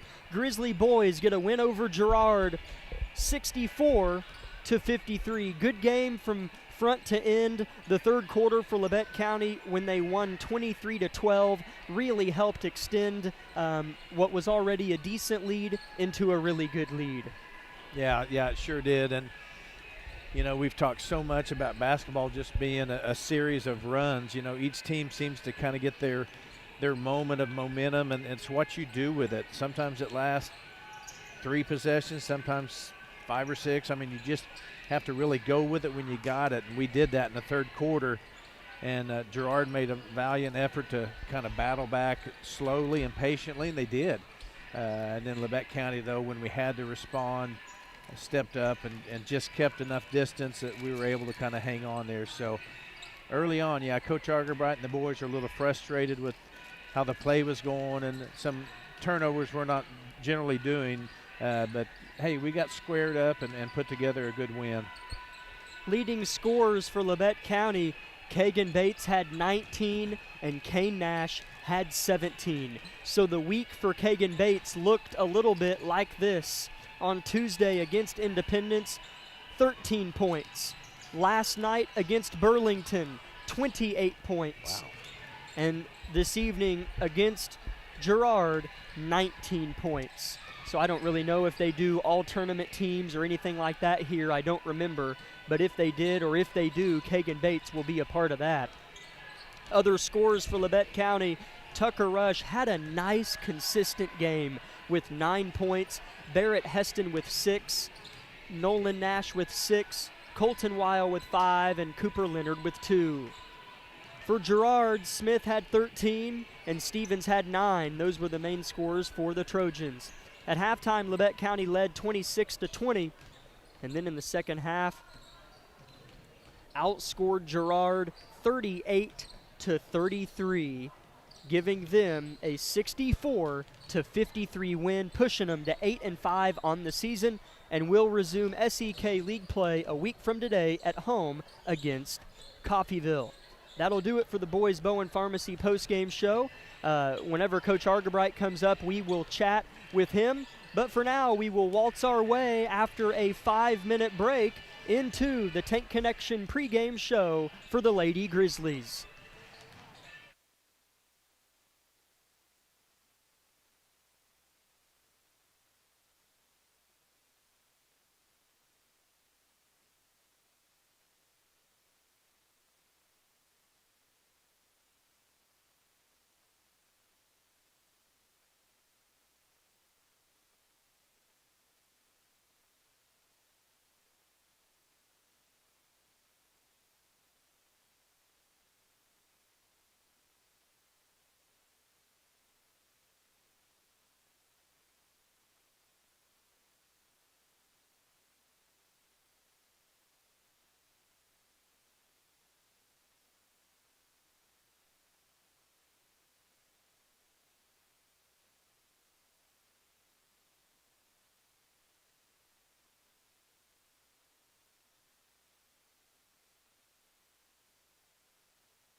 Welcome in, Grizzly fans, to the Tank Connection pregame show of Lady Grizzly basketball. Boys and girls games flipped in schedule processions in the final game of the Burlington Invitational. Last night, the Lady Grizzlies got a win over the Sabetha Lady Jays, and they looked pretty good while doing it. They won 43-39, as here comes Coach Argabright from the Grizzly boys. We'll chat with him here in about 20 seconds or so, as his team just got a really nice win over the Girard Trojans. To the last 4 minutes. Coach, thanks for coming up. Nice win, 64-53 the final, off the back of a really nice third quarter. Yeah, I thought the third quarter was really good. I really thought until the last 4 minutes of that fourth quarter we played really, really good defense all night. Yeah. That was the message. I know I didn't get to talk last night, but, what I was most proud of is not only was it a back-to-back, but, we gave up 93 last night, and I thought we played much better on defense. So, yeah. That's what we pride ourselves in. And, it was a learning lesson last night. And I know Burlington hit some shots, and, we scored a lot, but, we just wanted to play better defense and get after it, and I thought we did. Kagan Bates had a nice week, 13 points against Indy, 28, I think, Yep. last night, and then 19 this afternoon, and made a lot of free throws. Yeah, we've challenged him to get to the free throw line more. Going into the break, he was really getting the free throw line a lot, and then a couple games he didn't. So, we challenged him. Last night I think he got to the line 17 times, or 17 shots. Yep. And tonight I bet he had 10, I don't know, somewhere in there. I haven't looked at the book yet. Yep. So, it's not only that, but when he gets there, he's making them. He's 90% free throw shooter right now. So, we just want him to keep attacking. And then not only that, when he attacks, he's found some nice passes to Tucker and some other guys, Kane, that, he's really finding guys open with his passing too. There was some really pretty moments of some kind of high-low with Heston and Tucker Rush down on the block from the elbow, and it just looked really fluent. What did you see in that regard? Yeah, credit to Coach Tucker. We talked about that at the halftime, and he kind of suggested that. We try to go some high-low. We haven't really tried it. We practiced it, but we haven't, really put it in the game and ran some more sets than usual. But, and even in their zone, that fed into their zone in the fourth quarter where we found Tucker some more. It was great to get Tucker involved tonight. He works hard down there. And how many did he have tonight? Tucker had 9 points to my count. 9, and he probably had left a couple there in the first quarter. Close. I can think of. Yeah. He easily got 15 tonight. So, he's playing better. But defensively, we really challenged him to work around guys and work in the post, and I really thought he did a good job of that tonight. The Burlington tournament is always kind of a landmark of you got through Christmas break, played a couple league games, now you have Burlington and then the home stretch. Yep. So what do you feel like you've learned about your team up to this point, or even just throughout this week? Yeah, I was really proud today of us coming back and getting a win. If you would have told me to start the week that we lose game 1 and we have all 4 top seeds on the backside, I thought you're crazy. 7 and 8 are playing for the championship tonight. Right. So, I really thought that we learned, we found some bench guys. I thought Hayden Weatherall had a great tournament. I thought Cooper Leonard played well off the bench. Camden played much better off the bench. Colt, besides the first night when he got in foul trouble, he played much better.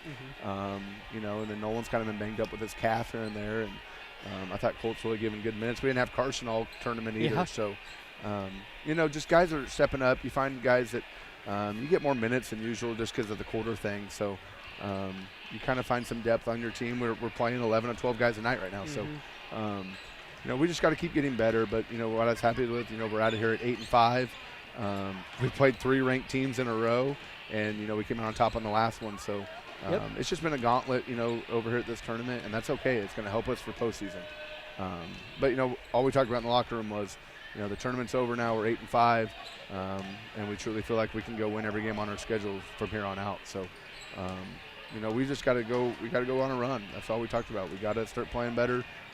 We got to use this to fuel us, and then there's a couple non-conference games in there, but for the most part, it's our league guys, and every night's going to be a battle, and it's going to be, how much we band together here. So, right.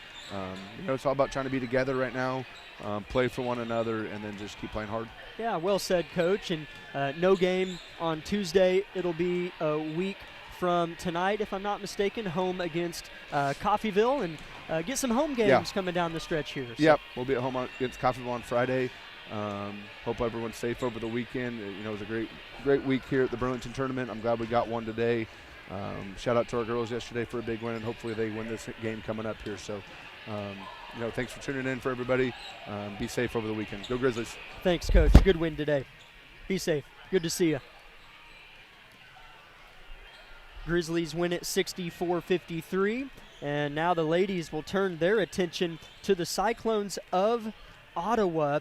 And Ottawa, both boys and girls, historically just such a good program. The Ottawa boys came into the tournament as the 8 seed, and they're playing here in a couple hours for the title. The Ottawa girls are always solid. They're the 4 seed. They're 8-1 coming into the tournament, and just so happened to lose one to the Girard girls, who are good in the first round. So just a lot of positive talk around a lot of these teams that are good. But how about our Lady Grizzlies? Let's talk about them for a second. I thought they played great against Sabetha yesterday, especially in the third quarter.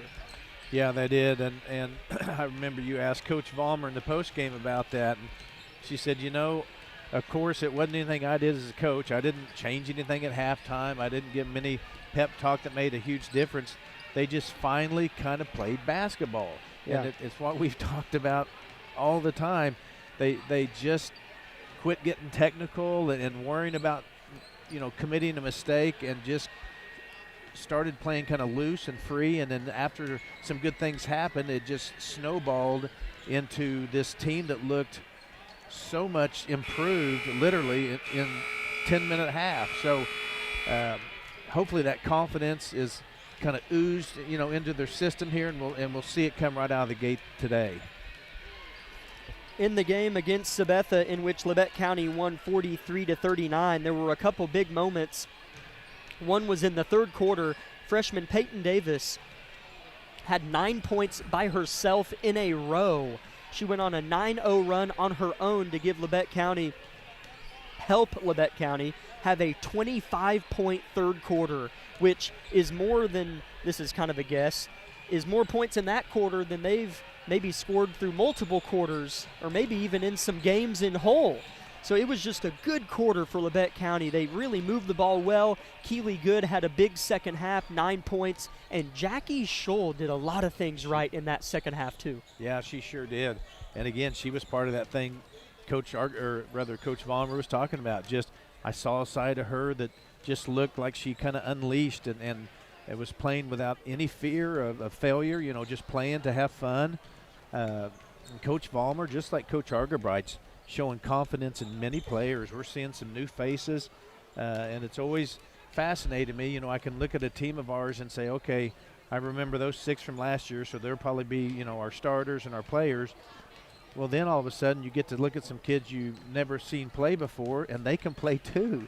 Right. And so now we're seeing 9 and 10 kids get out there and play and help us, and it's just really promising. Absolutely. We are about a minute away from starters being named off. We are going to step aside for a 2-minute timeout, and when we return, our cameraman Jonathan Dusher is going to lead us into the starters and then do a little bit of play-by-play to begin the girls' game and try his hand at that here this afternoon. And so we're going to step aside. Actually, Joel, let's make that a 1-minute timeout now. And when we return, Jonathan Dusher will take us into starters and play-by-play. In 2003, Tank Connection founders envisioned a Southeast Kansas-based company dedicated to innovating voltage storage tanks, offering superior products and services through a customer-focused team. 2 decades later, and products in 64 countries and on 6 continents, this vision endures. Tank Connection employee owners are dedicated to a future where their shared purpose brings empowered realities to as many lives as possible.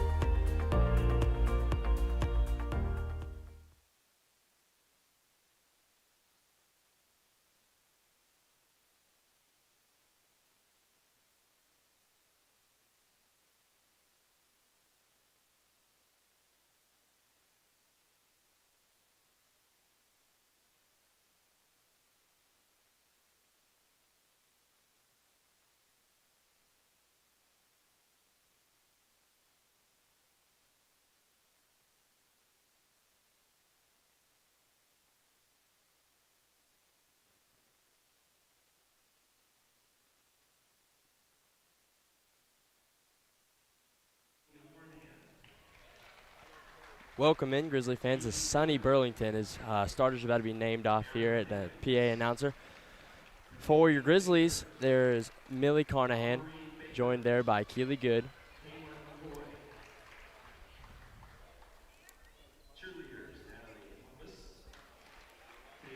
McKinley Baker, Amory Baker, and I'm not sure on the fifth one yet. As Burlington's naming off the, is it the honor you said in the first game, like for the 4.0 students? As Grizzlies coming off a good win last night, that I hope they're able to carry that momentum over to this game, and be able to have a good game here and carry that confidence from a good win. I mean, yes. Sabetha was a good team for us to play last night, and ultimately came out on top. Yeah, absolutely. Yeah. It'd be wonderful for us to put together a nice game here tonight, win or lose, just a good four-quarter effort that we can kind of hopefully carry over into our league play. You know, we got a lot of important games coming forward, leading into to sub-state eventually. So, yeah, I agree with you. That's absolutely right. We need a really good showing here and hopefully have some carryover from last night's really good victory. Yeah, we have such a young team as well. There's a lot of freshmen that will get to play today, I'm sure, as like the past couple of games have been. We have sophomores that start. Of course, the freshman Peyton Davis starts. And we have a good group of seniors that will be, ahead of them and learn and teach them the ropes of the game. That's right. And just very good development that these freshmen and sophomores will have leading into their junior and senior seasons, where they can pass that down to those freshmen and sophomores. Right. And the seniors do have a big role in that. It's, sometimes you can have some upperclassmen that kind of resent younger kids getting minutes. You don't see that here. Yeah, it's a very very welcoming atmosphere. Absolutely. So your starters tonight for Ottawa is number 1, Natalie Price, number 12, Alexa Turner, number 20, Kirby Evans, number 32, Leah Askins-Dietrich, and 42, Dylan Nichols. For your Lady Grizzlies tonight, it'll be number 13, Amelia Carnahan, number 21, Peyton Davis, 24, Keely Good, number 33, McKinley Baker, and number 40, Amory Baker. Got a good group of girls on the floor for us tonight, as Peyton Davis getting the start and McKinley Baker again. McKinley Baker has had a great tournament. She's really shown out in this Burlington tournament, just being Labette County's little spitfire on the floor, chasing any loose ball, getting boards. She's really had a great tournament for us. Yes, she sure has. You hit the nail on the head with that. Just kind of our heartbeat right now, just really brought instant energy. And, man, she'll shoot the ball, and before it gets to the rim, she's chasing her rebound. And so that kind of determination and effort is really contagious, and it just kind of flows from teammate to teammate, and it can just really get things going. Yeah, when you have a good group of girls like that would just like give 110% every single time, that's going to be contagious to your other teammates, and they're going to want to give as much effort as you were, and that's really good for a team. Just have a good couple girls that will just lay it all on the line. We call them glue guys. Well, for them, be glue girls. They're the glue that holds the team together. It's important. As both teams go to their respective sidelines, have one last talk over with their coach before the tip-off.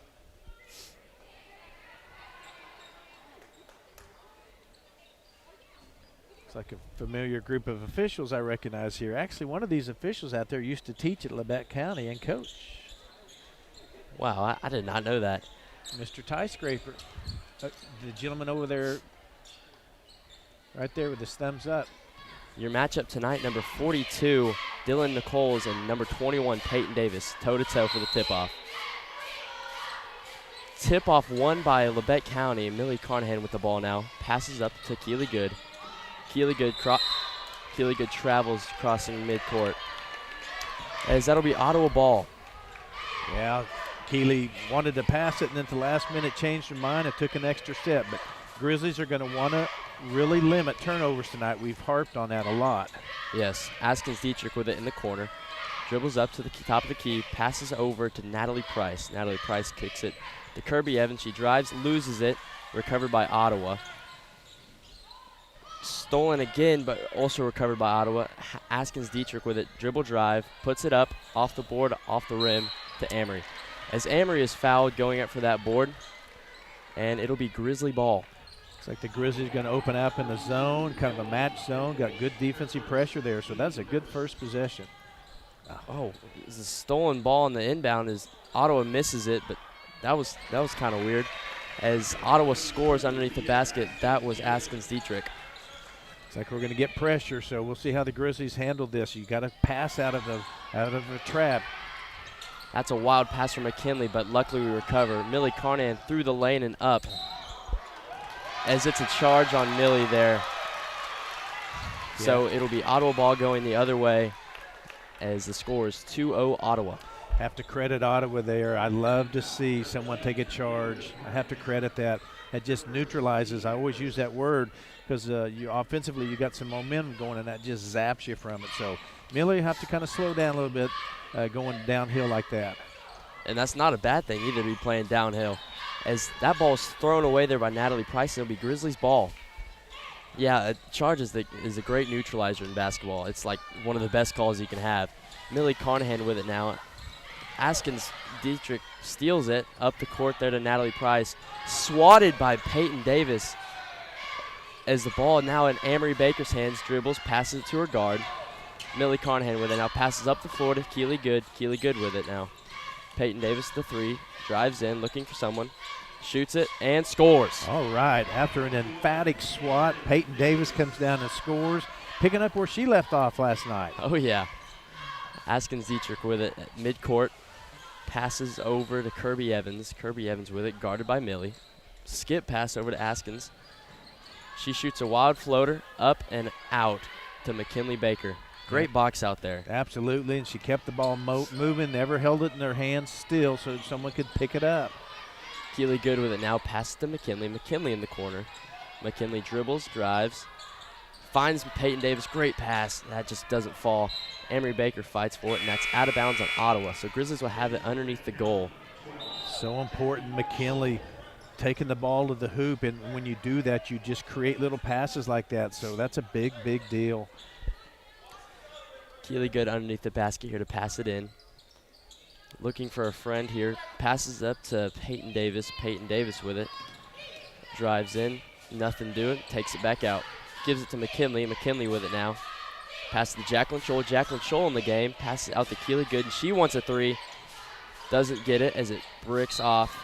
As that'll be Grizzly ball again as Dylan Nichols was going for that ball and just couldn't be able to save it. Yeah, again, good offensive ball movement right there. The Grizzlies, I really love how we're moving right now. As that inbounds play, I think, is drawn up for Amory, but Ottawa's bigs are doing a great job of suffocating that, as that'll be Ottawa's ball off of Amory's foot. Yeah, that was a little congested right there. It's kind of frustrating when you can't get the ball in like that, but credit Ottawa, yeah, like you said, that hustled and suffocated us defensively. Price has it, passes over to Kirby Evans. Price shoots the three, doesn't get it. Rebound Grizzlies. Jacqueline Scholl. Jacqueline Scholl passes up the floor to Peyton. Peyton has it now underneath the rim. Shoots, misses. Amory with the board. And Keely Good has it now. Settle in. And Jacqueline Scholl shoots a three and gets it. Wow. Scholl, too, played great last night. Here she is again. So really liking what I'm seeing here. Going to get a foul, though, here on Davis. Don't want that. Yeah, as Peyton was a little bit adamant to not let her drive by her there, and just ultimately gets the blocking call. Kaylin McCoy checking in for McKinley Baker. Great minutes for McKinley, as Kaylin McCoy is going to be in to contest that big. No, absolutely, yeah. Kaylin plays so well down low, so Grizzlies have another good five out there right now. Evans passes over to Turner. Turner with it now. Turner passes it in to Nichols, as that is out of bounds, knocked off of Keely's hands, I believe. And that'll be Otto's ball underneath the basket. Peyton Davis did a nice job there, jumping the pass, knocking it away. So see if we can pack inside here, not give them an easy dump in. Jacqueline Scholl on the 50-50 ball gets it, takes it up the court, guarded stifling. Peyton Davis with it. as it looks like it was poked out by Askins Dietrich, and so that'll be Grizzlies ball as well underneath the, underneath the basket. Last time we had fits with this, so let's see if we can't get open here. Looks like we're running a different play, so we'll see who this one's written up for. Jacqueline Scholl looking now to pass it in. Gets it to Kaylin. Kaylin has it underneath the basket, goes up and is fouled. That's awesome. Get it into McCoy. She kept the ball high, went up, got a foul on 42. So if we can get it inside and get a couple of fouls on some of their starters, that'll just slow things down for them defensively. Yeah, exactly. Kaylin McCoy dribbles, spins the ball in her hands, shoots, and off the front rim. Yeah, I mean, we've only played, I think, seven girls so far in this game, and we have a very deep team, so that's just good that none of our girls are in foul trouble. Shot up for Kaylin, and it's good. It's a nice shot there by McCoy. I think she's looking better and better as far as getting her energy back. She was sick just a couple of days ago. Skip past to Askins Dietrich in the corner now as Turner with it. Back out to Askins Dietrich. She wants a three. Doesn't get it to go. Rebound there by Turner. Back out to Askins. She wants a three and gets it to go. We talk a lot about trying to limit possessions, try to rebound after one shot, and that time it hurt us. Yeah, I'm assuming she's their best player, and so to give her multiple. Keely Good does her signature throw off the leg when she gets in trouble. But when you give a player like that multiple chances to shoot, there's a good chance it's going to go in, and we just got to limit that. Keely Good? Yep. It looked pretty obvious to me, like what you said. She must be a confident shooter. As soon as she got the ball and had to look, she took it. So. And that ball is poked out there by Askins Dietrich, and so it'll be Grizzlies ball down by their bench. Keely Good with it now. Finds a friend in Peyton Davis. Peyton throws it back to Keely all the way to the floor. Rebound, Ottawa. Gosh, had a good look there, good pass. Keely made a nice play. It just kind of lipped out the top there. Askins Dietrich with it. Gives it to a new face here, and Ainsley Michael as Peyton Davis takes it down, Euro step, off the backboard and in. Boy, I've just seen Peyton Davis blossom. She's always been good, but that game last night really triggered her. She's a different player. Timeout Ottawa, so we'll be back in 30 seconds on KOKC. Here's a bright idea, streaming without buffering. It's not 2014. There's no reason for laggy internet and buffering shows. IdeaTek has the technology. It's fiber optic cable. IdeaTek has brought high-speed fiber to 75 communities and counting. Don't put up with outdated internet. Stream without buffering. Another bright idea from IdeaTek.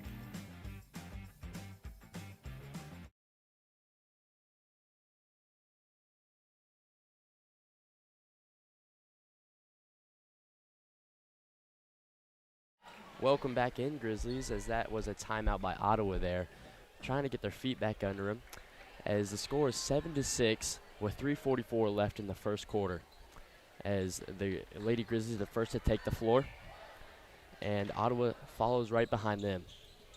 Yeah, I'm really liking how we're starting here. You know, it's so easy to get a win and then maybe say to yourself, well, yeah, we got a good win last night, but we were playing this team, and tomorrow we play Ottawa, and I bet they're – you know, we're stepping up here confidently. We're not intimidated by any player or whatever. Just really excited to see these girls put together 4 good quarters tonight. Yeah, they're just playing basketball. Simple as you can put it. Askins Dietrich with it at the 3-point line. Skip pass over to Price. Price shoots the 3. Doesn't get it to go. Rattles a few times. Rebound, Jacqueline Scholl. Yep, good hustle there. Gave him one shot. Jacqueline Nice Scholl try. tried to do the Keely Good there, but missed completely. Luckily, Keely was there to get it. Keely passes down to Jacqueline Scholl. Jacqueline in the corner, looking for a friend. Jacqueline dribbles up to the top of the key. Stolen there by Turner. Turner's going to go all the way here, and it's a foul on McKinley Baker. You can tell anytime a defender just stands there with their hands in the air after getting called for a foul, they're like, well, wait, what? I was just standing straight up. So yeah, and it happens so often. Is the refs not only looking at your arms, of course, because you can't just foul them, with your arms. You can foul them with your body by bumping them when they're going up. And exactly. So when a player does that, good chance they body bumped them. But Well, you know, and almost always, most every player after a foul will say, well, I didn't touch him. Yeah. So that's kind of normal. As Millie Carnahan and Amory Baker checking in, and as well Peyton Davis checks in for Keely Good. So another great 5 on the floor there for the Grizzlies. Yeah, again, just really loving the rotations here. Looks like the refs have some questions over at the score table, maybe, Coach Vollmer. I have no clue what happened. Jack, do you see anything? Well, I'm running the camera now, and so this is a little different for me. But I had the score different than they had it. I'm trying to keep stats the best I can on this piece of paper here. They have it as Labette County 7, Ottawa 6.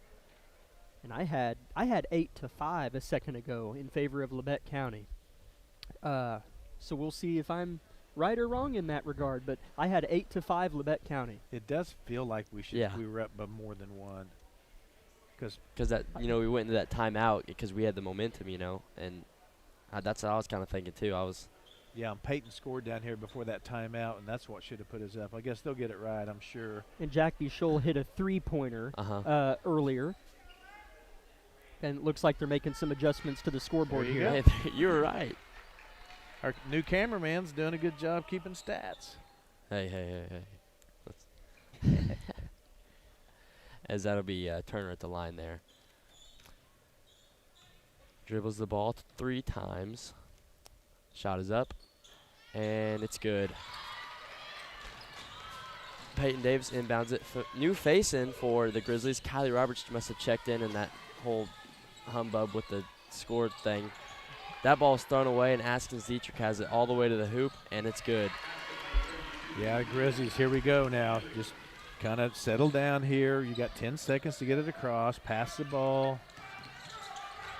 So we're all knotted up again. Kylie Roberts throws it away, looking for a friend there. She was trapped.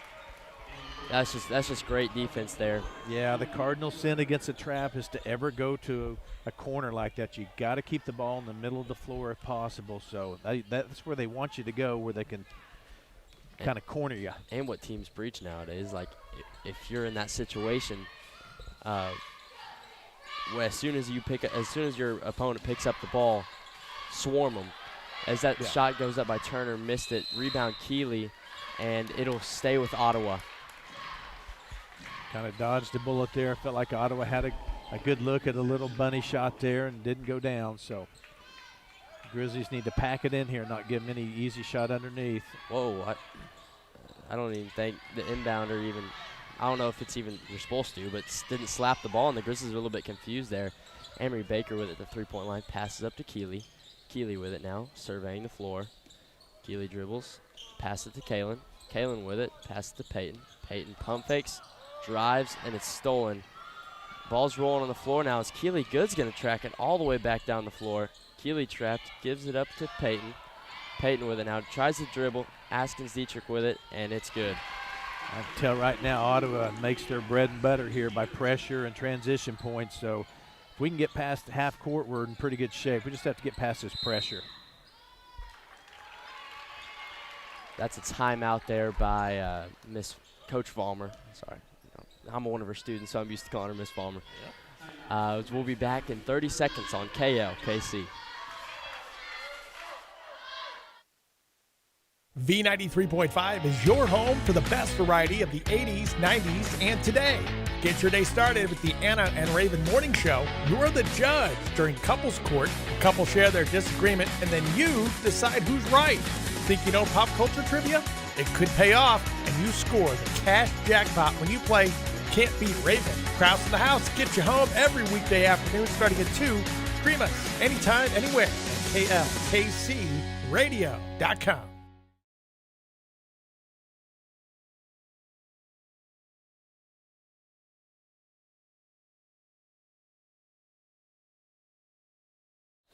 Welcome back in, Grizzly fans. Your score is 10-8, favoring Ottawa, and the time is 1:40. Amory Baker with it underneath the hoop, passes out to Millie.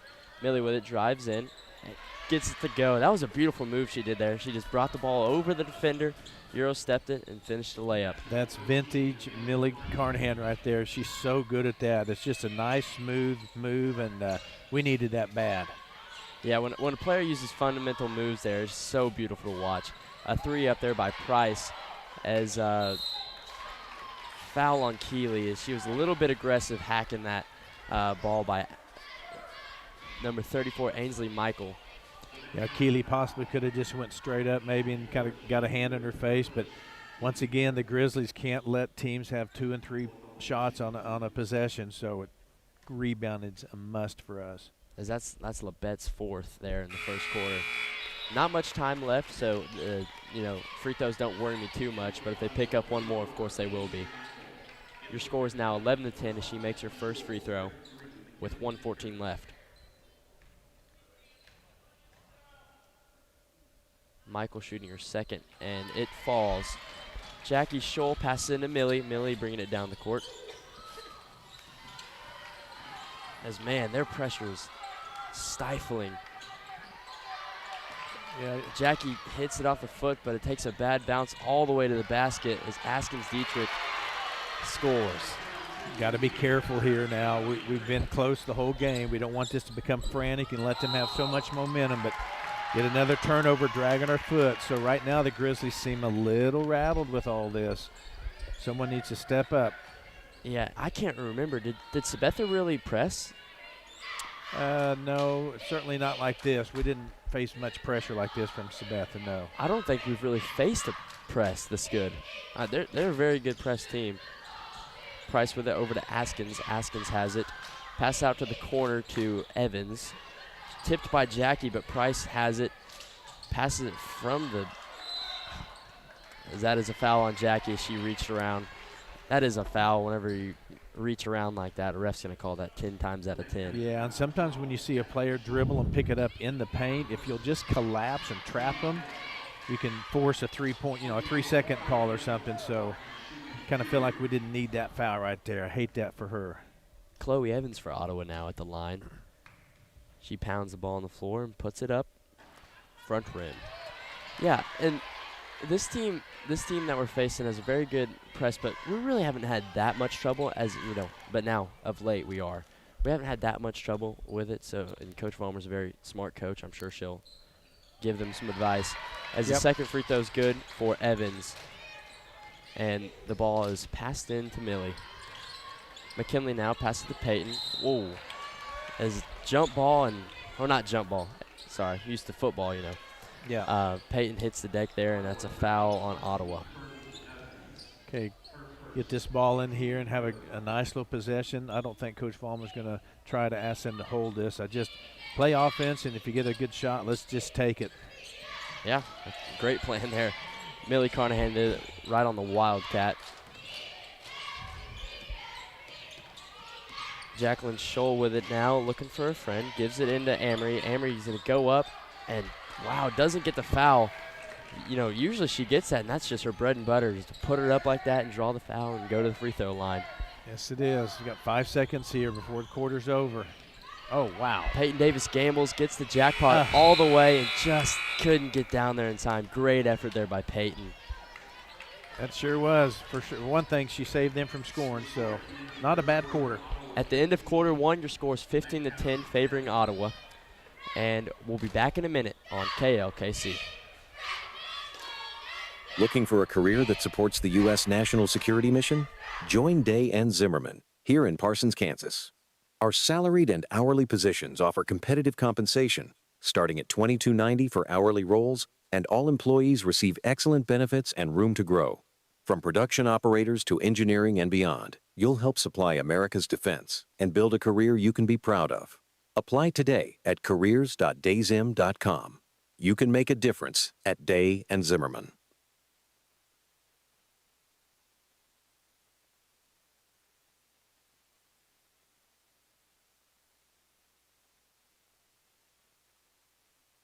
Discover what you've been missing in Parsons, Kansas. Curious Minds Discovery Zone, a children's museum that inspires a love of learning, with hands-on exhibits for all ages to imagine, create, learn, and discover. Kids enjoy looking through microscopes, building on our magnetic ball run wall, creative play in our doctor's office or grocery store, and lots more. Welcome back Discover, in, Grizzly fans. Your score's explore, 15-10, Parsons, and Kansas. Keely Good is set to throw the ball in here to start us second quarter off. Passes it back into the backcourt here to Millie Carnahan. Millie Carnahan with it on the Wildcat. Dribbling, facilitating the floor. Pass it to Keely. That was a great play they ran there. Peyton Davis wants a three. It looked good from here, but that's going to be backroom and off as Askins Dietrich with the rebound, and she's bringing it down the floor. Yeah, the Grizzlies need some of that pep in their step back. We need a couple of good things to happen. Maybe get a stop here, maybe get a bucket, something to get us going.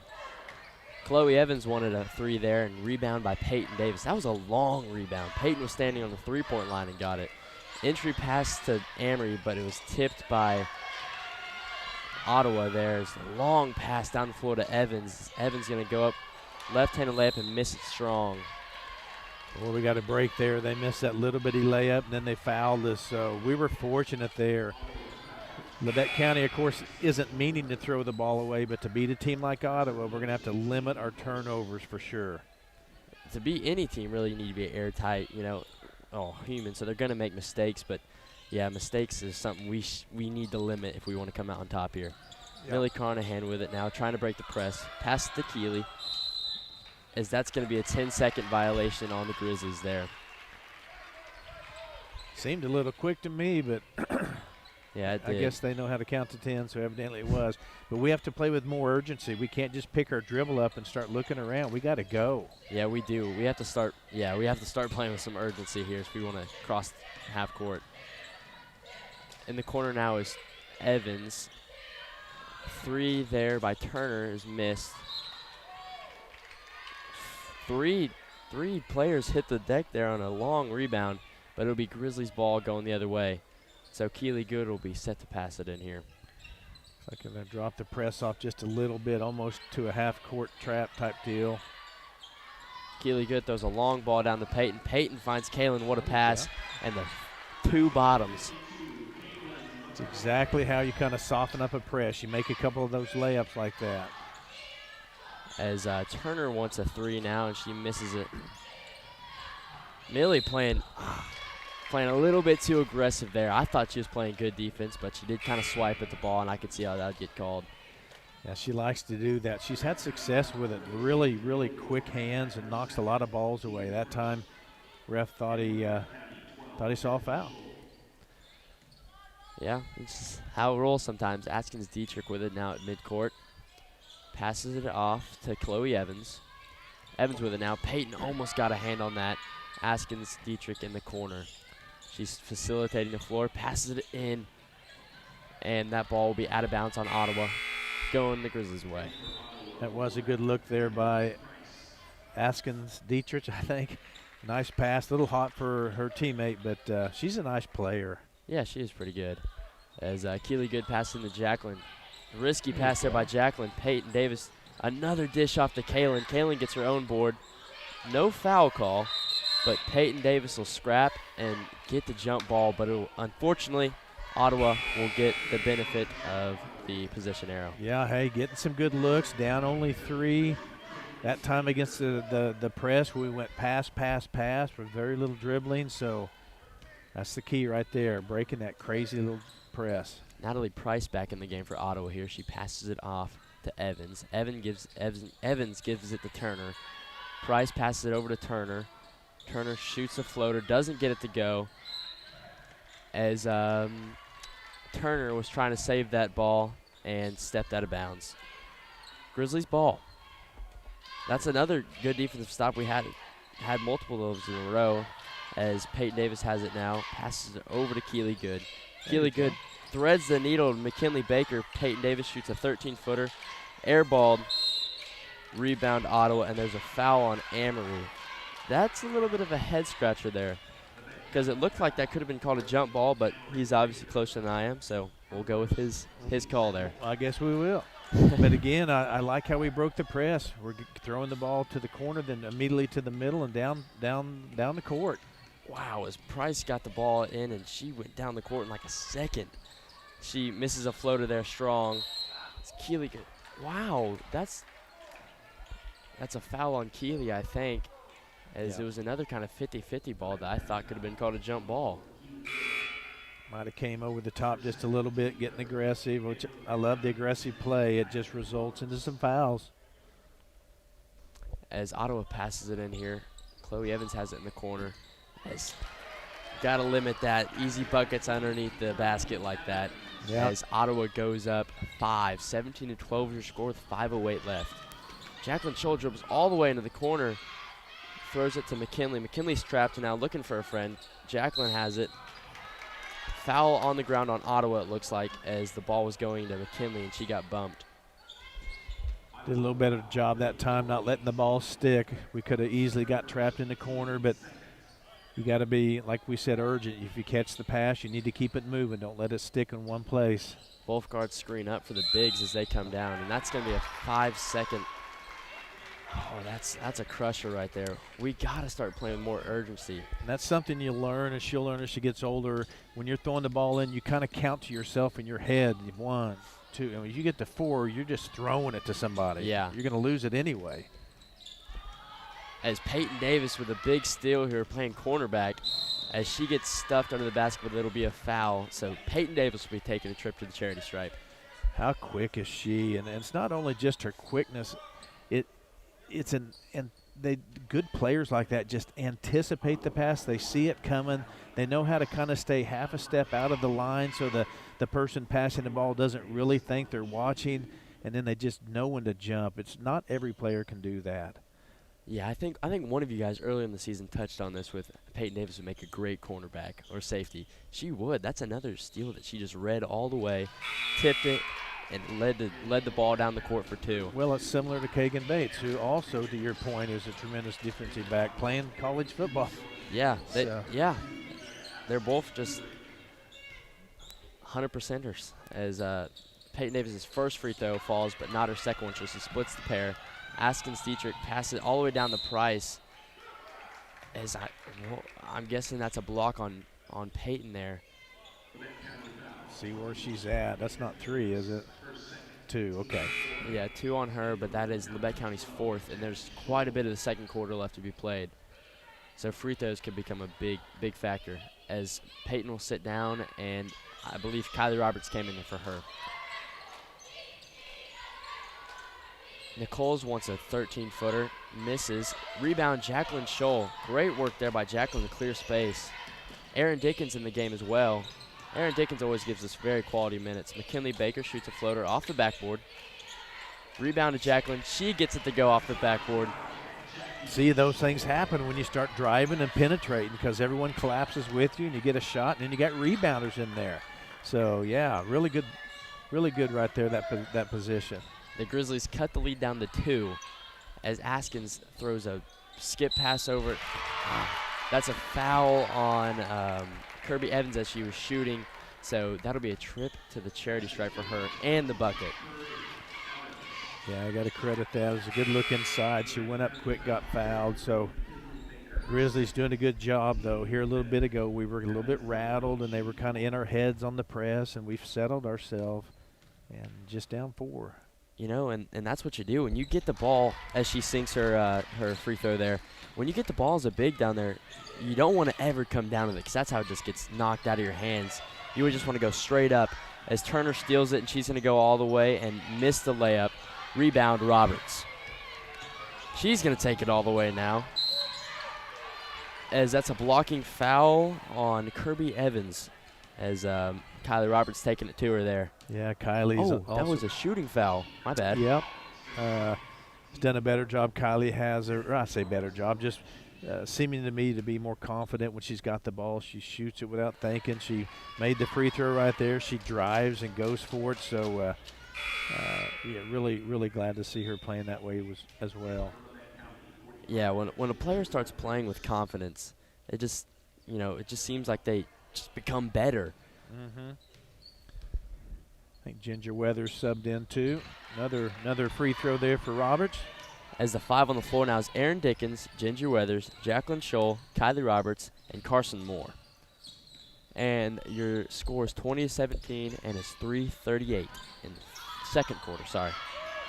As that is a pass and foul on Kylie Roberts there, as Evans was going up. That was a good find there by Nichols. as she was covered, but she's seen at the other block that her teammate wasn't and just dished it to her. Yeah, Ottawa has done a nice job of getting the ball thrown inside and drawing fouls from Labette County. As the first one sinks there for Evans. She's a pretty good free throw shooter. I think she's been at the line quite a few times, and I don't think she's missed very many. She does have a good release, and the ball has good spin on it. Made the second one. Jacqueline Scholl with it now, breaking the press, gives it back to Aaron. Aaron is so disciplined with the ball. She rarely turns it over. Aaron Dickens now is going to take it to the paint. Look at that. Find Ginger. Kylie Roberts saves it, and now it's Ottawa ball going down the floor. Evans is going to go up. She's going to miss the layup, but Turner's going to be there, and she's not going to miss. Yeah, this is kind of how Ottawa's done it. They've done it in spurts, so let's kind of put a stop to this. A little out of control. Circus shot there by Jacqueline, but Ginger's there for the rebound, and she goes up and gets it to go. That was a big, big bucket right there by Weathers, so let's get a defensive stop here and kind of, continue to stop the bleeding here, down 5. Askins Dietrich there at the wing, now in the corner, passes it over to Nichols. Stolen by Aaron, as that was stolen again by Nichols, but Grizzlies will keep it. Kylie Roberts has it in the corner, lets one go, misses strong. Long football pass to Askins Dietrich as she's going to finish underneath the hoop. And did he call that on the floor? No, I think it's and one, I believe. Okay, as she'll get the hoop in the harm there. He kind of pointed to the ground after it, and I was kind of confused. I think he meant count the baskets. 26-19, Labette County's down, and 2 minutes, 30 seconds till halftime, so played a really good half so far, within 7 here. As Askins Dietrich is set to shoot a free throw here, she pounds the ball 3 times, puts up the shot, misses it. It kind of toilet bowled there in the rim as Amory Baker gets the box out in the rebound. Kylie Roberts passes up to Olivia Roberts, as she checked in the game without my knowing, as Askins Dietrich passes it to Amory Baker, and Olivia Roberts back with it. Ginger Weathers pounds it on the ground. She just wants to go up. She is so adamant about that, as she misses. Amory Baker misses as well. Aaron Dickens with the rebound. Kylie Roberts has it now, throws it wildly to Olivia, and that'll be Ottawa ball.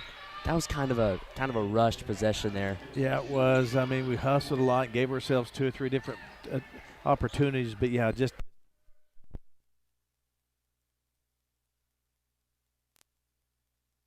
there. Are we back? Yeah, I have no clue what happened there. There's some technical difficulty with our power strip. 3 missed there by Askins Dietrich and Aaron Dickens with the rebound. Ball saved by Askins there, as looks like there's going to be a foul on Labette. And they're going to be shooting too, as that's Labette's 5th team foul of this quarter. 1:45 left in the second quarter, and your score is 26-19. As, yes, that'll be Kirby Evans at the charity stripe there. Got an important minute 45 in front of us here. We played really a good first half, in my opinion. We've had moments when we've gotten, I don't know, a little sped up. I keep using that word. Ottawa's put good pressure on us.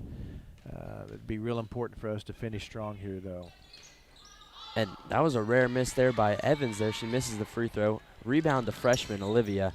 Passes up to Kylie, and now Olivia breaks the timeline. Passes up to Aaron in the corner. Aaron dribbles now. Guarded by Price. Stripped by Evans. Roberts saves it, and it's going to be a jump ball on the floor, but it's going to be the Grizzlies' ball. Your 5 on the floor for the Labette County Grizzlies is Aaron Dickens, Kaylin McCoy, Amory Baker, Olivia Roberts, and Kylie Roberts. Another freshman's checking into the game, Tegan Shaw for Aaron Dickens. Yeah, Coach Vollmer continuing to show, so much confidence in her players. I really love seeing that. Look at this. Tegan Shaw taking it all the way to the hoop. Passes it to Amory, Amory tries to dribble. Pivots on the foul. I'm not sure. We'll look to see what the call is.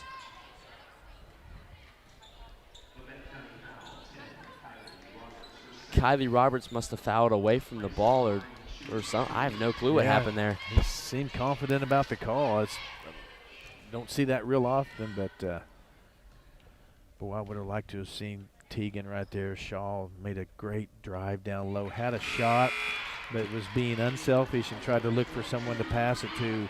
As she gains a little more confidence being a freshman, she'll put that up. Yeah, that would have been great for her as Natalie Price pounds the ball 10 times.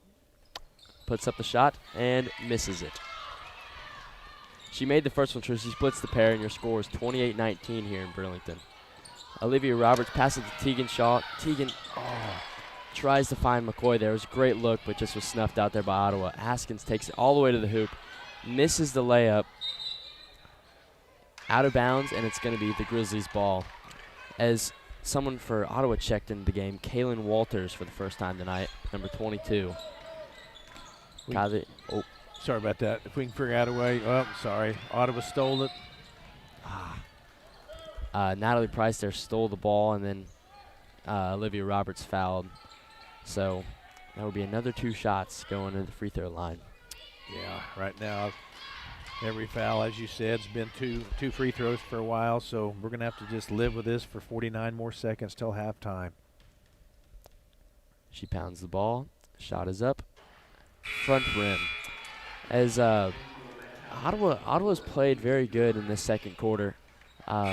And really, the Grizzlies have played good too. It's been a very good game so far. So I'm pretty excited to see where this game leads in the third and fourth. Yeah, I feel like we're just one basket away here. We make a basket, 20. Get ourselves down 7. Price puts up the shot, misses. Long rebound by Amory. Kylie with it now, stripped by Price, but Grizzlies will retain possession. Ottawa continues to put pressure on us, and kind of causing us to be a little careless with the ball. So Peyton Davis back in the game for Kylie Roberts. Good to see her back in the game. I think she picked up a couple fouls early and she had to sit for a little bit. Peyton with it now at the wing. Facilitates, finds Keeley. Keeley with it in the corner, pass back out to Peyton. Peyton skip pass to Jacqueline Scholl. She wants a 3, misses, goes to Keeley. She's fouled, so she'll be going to the line. And that's just great basketball. You get the board, you go straight back up with it, keep the ball high, draw the foul, and now you're shooting 2. That's right. I'm curious how many fouls that is on her. I think okay, it's just her first because she's probably their best player. I was kind of hoping she had 2 or 3. First one falls there for Keeley as Olivia Roberts and Teagan Shaw are set to check in for Jacqueline Scholl and Peyton Davis. And then Kylie Roberts will be checking in after the shooter for Keeley Good. See if we can get this one down here and set up a good defense and get a stop here with 26 seconds till halftime. Keeley misses. A long pass to Price as she goes up, doesn't get it to go. Rebound, Kaylin. The freshman Olivia's taking it down the floor. She's been looking good tonight as she's just not afraid to drive and, dribble the ball. Keeley takes it in, blocked, goes to Amory. Amory does what she does best and goes up, draws a foul. She will be shooting 2. Yeah, very nice, actually. And, gosh, yeah, you talk about a couple freshmen playing in a varsity game on the road in a tournament against Ottawa, a nice team. Really doing a great job out there. It'd be kind of nerve-wracking to be that age out there. Yeah, I'd have to say, being that young, but it's the best minutes to play. You can play JV and freshman, but the best reps you're going to get is in a varsity game. That's right. That's how you get over it. You jump in and go. Thrown in the fire. Amory misses her second, and Price leaked down the floor.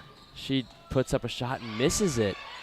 We needed that because time expires here in the second quarter. As after the free throw there, Price just leaked down the floor and almost had a wide open basket, but she missed it. And so your halftime score, 28-21. And we'll be back in 5 minutes on KLKC.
Welcome in, Grizzly fans, to the Eye Care Associates of Parsons halftime show, brought to you by Doctors Newland, Gilmore, and Ray. I'm Jack Leake III, stepping back in. Jonathan, great job in the first half with the play-by-play. It's a lot of fun to listen to, and I have a new respect for you on the camera. Running the timer is hard, and so I found myself struggling with that. So you do a great job with that as well. Halftime score, Lady Grizzlies trail Ottawa 28-21, a football score here at halftime in Burlington. You know what, Dad? I mean, I learned a lot doing the camera during that first half, because you watch more of the camera than you do the game. Yeah. And so you might even have to help me a little bit with how kind of that first half went and a few of the X's and O's. But the Lady Grizzlies are hanging tight with a good Ottawa team and are a couple finished possessions away from being even closer than 7. Oh, absolutely, yeah. Everything we kind of hoped would carry over from, was it yesterday? I don't know why it seems like a couple days ago. He's losing it, everyone. I am. I don't know what my timing. I felt like we continue to play with confidence. This Ottawa team's a pretty good little team. It's a good team, rather, and is applying a lot of pressure to us, and it hurt us a couple times. And we had a series of trying to break the press where they just kept getting steals and made some easy points, but we stayed with it. We didn't, get frantic with it, and had several players come in. Coach Vollmer continues to rotate and get even deeper into her bench, bringing in some more kids that are some freshmen. So we have a nice mix of 9th through 12th graders playing together, playing well, and each group of 5 brings a different kind of factor to the game, different chemistry. So, hey, down 7 here, and kind of hanging around and hanging with them. If we can just continue to protect the ball, break the press, we'll get some buckets and we'll be just fine. 2 minutes until the start of the second half. Leading scorer for Labette County in the first half was Jaden Davis and Jackie Scholl, each with 5 in the first half of play. Kaylin McCoy chipped in with 3. Kylie Roberts, Millie Carnahan, and Ginger Weathers all had 2. And Keely Good and Amory Baker each threw in a free throw. For Ottawa, Haskins Dietrich led the way with 11 points. And Evans, they have 2 Evans. I want to make sure I get the right one. Kirby Evans had 6 points. Those were their 2 big scores. At the end of the first quarter, it was Labette County 10, Ottawa 15. And in the second quarter, Ottawa bested Labette County 13-11, giving us our halftime total 28-21 in favor of the Cyclones. Time for the girls' trivia question of the night. So text in or comment on YouTube your answer. What Lady Grizzly holds the record for the most steals in a single game? I know that's a tough question. But think deeply. I'll give you a hint. It was early 2000s. So what Lady Grizzly has the record for most steals in a single game? And a little hint, early 2000s. Yeah, and to speak to, during the boys' trivia, I had someone text me and raise a good point. I don't know how far back these records go, what year they were kept, together and posted. We're just basing it off what's posted there at Harrison Gymnasium. That's all we have to go on, because, there was a lot of ball played prior to that through Labette County's history. I hate that we don't have all that going way back in time, but we don't. So, all right, here we go. Start something new, get ourselves in trouble, spread misinformation. Ottawa turns the ball over to begin the first possession of the third quarter. Grizzlies have it. Down by 7, couldn't start the third quarter any other way as they get a steal. Here's a missed shot underneath by McKinley Baker, but the Grizzlies keep it alive. Peyton Davis, what an effort. Baker, it's McKinley with a right-hand layup. Peyton Davis kept that alive. Gosh, yes, and McKinley continues to look for ways to just go score. So great start right there for the Grizzlies. 28-23. Grizzlies get within 5 and are flashing a 2-3 zone here against the Cyclones and get another steal that might be called a jump. Yes, but the arrow favors Labette County, so essentially a steal. Grizzlies starting off the third quarter on the right foot. Yeah, and you know who. Peyton Davis got her hand on that pass and kind of created that. Peyton Davis throws it to Amory Baker. Step on her man at the hole, inches away from an and one, and a similar reaction from Amory. That has happened to her so many times this year. She's gotten fouled on a shot and has barely missed the attempt. Yeah, just continue to be strong with it. That's all I can tell her, you know, because you're going to get bumped around a little bit. So, yeah, great job there by breaking the press, too. Baker misses the first free throw just a little bit short. Clifton McCullough, the head coach for Ottawa, for Labette County, Brianna Vollmer. Second free throw up and in for Amory Baker. Again, the quiz question, we'll give it to you at the postgame show. What Lady Grizzly in the early 2000s holds the record for the most steals in a single game? Lady Grizzlies. 28-24. Baker makes the second free throw with 6:45 to play in the third quarter.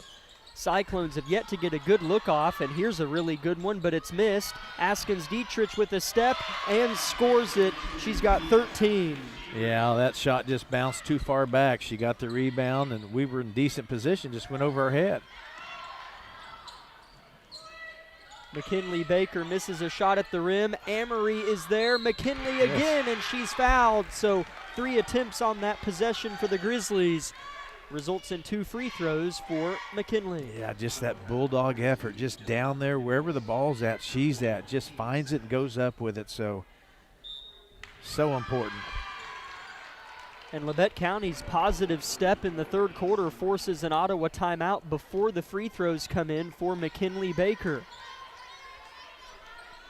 We'd like to thank Brown's Mechanical and Plumbing Services alongside Idea Tech and Community National Bank, Labette Health, the Bartlett Co-op, Labette Bank, Eye Care Associates of Parsons, Doctors Newland, Gilmore, and Ray, Wood Insurance Center, Labette Community College, Tank Connection, SEK Orthopedics, Doctors Mosier and Meister, Forbes Hoffman Funeral Homes, Clemens Insurance Agency, the Unified School District of USD 506, Elm Haven Nursing Home and Woodridge Estates, Carson Wall Funeral Homes, Commercial Bank, the Corner Store of Altamont, and Labette Center for Mental Health Services.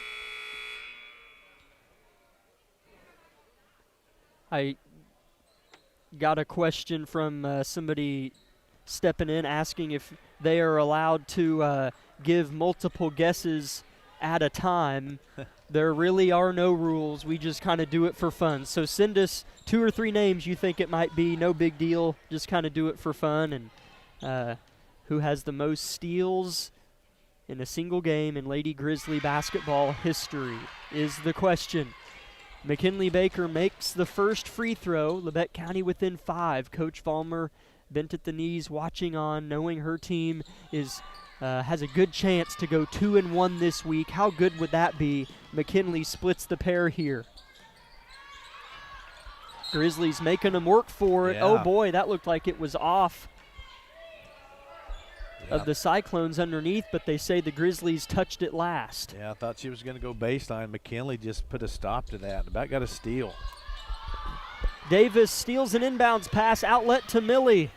Looks to drive, now stops, outlet McKinley. Long 2-pointer, down and out, rebound tipped about, Ottawa's got it. Like to see Millie try to shot create in transition there. Yeah, she got down there and kind of pulled up. Maybe didn't think she had a shot, but gosh, look at the red jerseys jumping to the ball and playing excited here.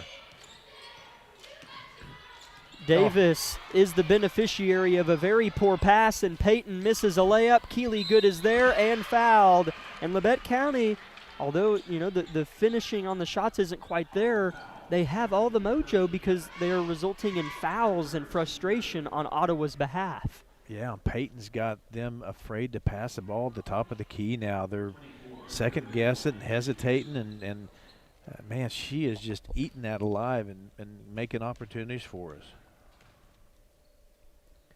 Good's first free throw is in.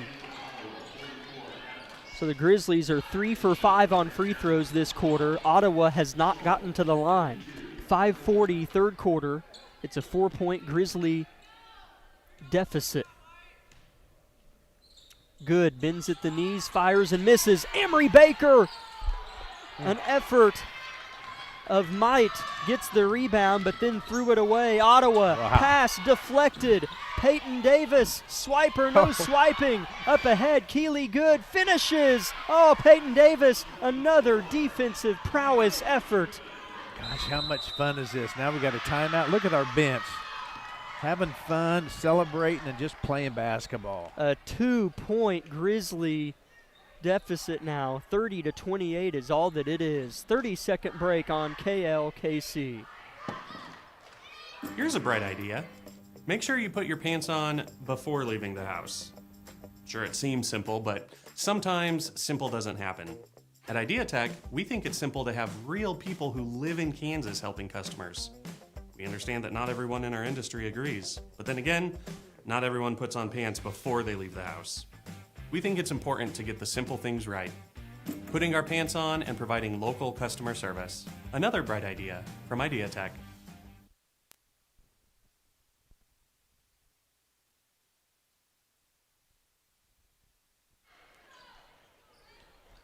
Welcome in Grizzly fans to Burlington Middle School, where the Lady Grizzlies have outscored Ottawa 7-2 to begin the third quarter. And Jackie Scholl, what a great hands-on steal. Grizzlies can tie. Up ahead, Davis at the hole, fouled. A continuation of where we left off prior to the Cyclone timeout. And Coach McCullough stomps to the end of his bench and sends in a new player, Alice Payne, for the first time tonight, and puts a hand on his temples. Yeah, just watching our girls out there kind of high-fiving and smiling, and it just feels effortless and easy when you're playing like this. So, yeah, this is really, really a fun game right now to watch. Davis missed the first and missed the second. Rebound Cyclones. Grizzlies still trail by 2, 5 minutes, third quarter. And Davis in every passing lane. Cyclones still keep here. It's Turner, throws off to the heart to Askins Dietrich.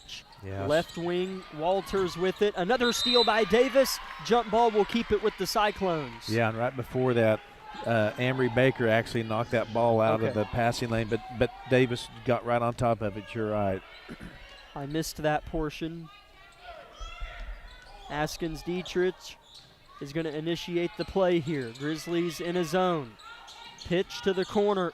Chloe Evans, Askins Dietrich, a deep three. Good box out by Keely Good. She is so disciplined at boxing out. Yes, she is. Poor pass inside. Davis intercepted. Was her pass up ahead. Dietrich scores. Yeah, that's unfortunate. That kind of gave them a transitional basket there. Here's another steal. Let's not get frustrated now and foul. Don't foul. Chloe Evans has the ball for Ottawa. And then Davis gets an interception. Looks to get out in front. At an angle, Scholl scores. Wow, how about that? Instead of trying to force the layup, she passed it to Scholl, who laid it in.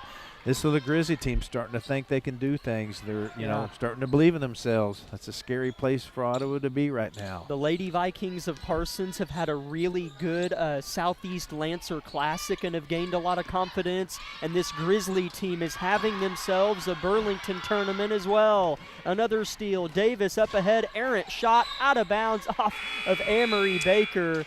And Peyton Davis kind of took an extra second to lay face down on the hardwood, holding her right hip as she jots back to play defense. But yeah, these midseason tournaments, my point in saying that, can be a time for you to get out of the league, go gain confidence, because it just feels different when you beat Ottawa than when you, beat Pittsburgh or whatever. I mean, they're both great feats, but we play Pittsburgh all the time every year. I don't know if that makes I don't know if that makes sense at all. Well, yeah, it does. It is good to get away and see a different team in different uniforms and play in a different building. It kind of gets you ready for sub-state and state. Yeah. Askins Dietrich, three, good. She is the reason they are in the ball game, or should I say just have a lead. We'll just stick with that for now. She has 18 of their 35 points. Grizzlies trail by 5. Schull wants a three and gets a three. How about that? What an answer by Schull. Just turns around with a business look on her face and plays defense. Something else that's changed is the Grizzlies' expectation is for good things to happen. Yes. A jump ball, Carnahan forced, and it'll be Labette County ball down just 2 with 2:40 left in the third. When you begin to anticipate something positive to take place, then positive things do start to happen. Changes all everything. Mental. The ball's popping a lot better for Labette County, except this possession. Another pass stolen. Cyclones right to left, blocking foul on Schull. And that is Labette County's first foul committed this quarter, and they had no problem racking up fouls in the first half. So nice to see they are slower in the foul department this quarter. Yeah, and kind of the mirror image is as we've kind of gained our prideful step out there, Ottawa's kind of withdrawn from where they were in the first half. It's funny. Askins Dietrich really starting to loosen up. 9 points in the third quarter alone, and it's a 4-point Ottawa advantage, 2 minutes, third quarter. Yeah, Ottawa's leader realized they needed some points, and she stepped up. Keely Good nearly traveled. She put her pivot foot down and really stretched out there so she didn't travel with it. Kind of reminded me of that scene in Elf whenever he gets on the escalator and he stretches his legs out. I don't know if I've seen that one. But Coach Vollmer calls a timeout to savor a possession. 2 minutes to go, third quarter. Grizzlies down by 4. Back in 30 seconds on KLKC. V93.5 is your home for the best variety of the 80s, 90s, and today. Get your day started with the Anna and Raven Morning Show. You're the judge during couples court. Couples share their disagreement, and then you decide who's right.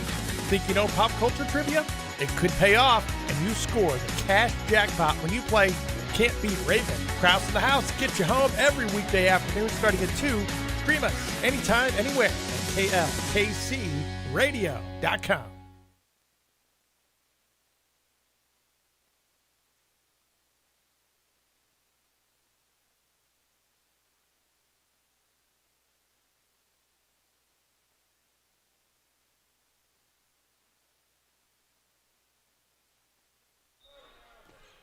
(37-33), Lady Grizzlies trail Ottawa. They have the ball. Amory Baker, little hook shot is good. Oh, how refreshing it is to see Amory have a successful field goal. She works so hard for those. Yeah, she does. Kind of exhale now after that. That kind of just, makes you feel like a lot of your efforts were worth it. So let's go play defense now.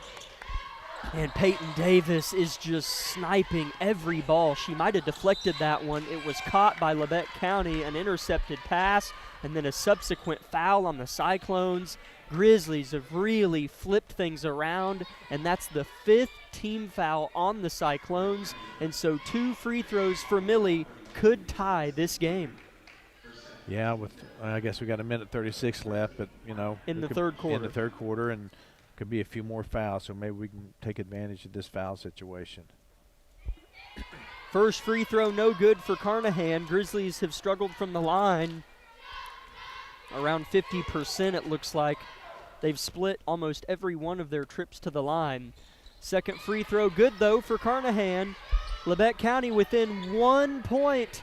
Minute 30, third quarter. See if we can get another good defensive stand here now. 3-2 defense with Peyton Davis really trying to intercept any pass she can. Askins Dietrich misses on a floater. That's a rarity. Out of bounds goes the ball off of Amory Baker. It'll stay with the Cyclones. Yeah, I like that. I mean, that was a good little possession right there. So let's pack it down, not give them something cheap inside. Askins Dietrich is the only Cyclone to score this quarter. She misses on a 3. Rebound Grizzlies. They can take the lead with any bucket here. Carnahan, nice stutter step, gets by 2 Cyclones and a body bump foul on Price. Cyclones with 6 team fouls this period, Labette County with just 1, and Millie will bury her right foot at the middle of the black free throw line. 1 will tie, 2 will give lead. Yeah, that was a good move there by Millie. Kind of hesitated and then, took a jet step to get around the girl on the baseline there during the trap. First free throw rims out. What a great finish to the week this would be for Labette County. Second free throw, swish, tied ball game.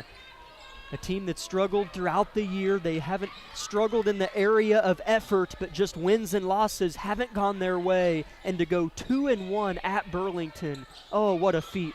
Yeah, this is a different team than we've seen. Absolutely, and Askins Dietrich is the difference maker for the Cyclones. Hits a three-pointer, they lead by 3, and she has all 12 of their third quarter points alone. Yeah, she's a nice player, really good player. 40 seconds, third quarter. McKinley Baker throws off to Peyton Davis, looks to make something happen. Dribbles into a double team, finds Amory, spins on her man, bank shot, good. Amory's got a little confidence down there now. That looked really good, a little more patient that time. Pivoted and bounced it off that left glass like she does so well. 1 point game again. Where is Askins Dietrich? Yeah. 23 points out of their 40. But how about the move inside now by Natalie Price forcing the foul? And she's awarded with her 5th and 6th free throws of the game here in a second. Yeah, Price, the sophomore. That was a nice aggressive move. So just have to kind of hope that foul was worth it. Maybe she'll miss one of these or both of them.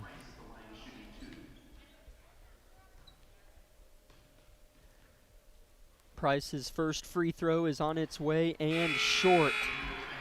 12 seconds to play in the third quarter.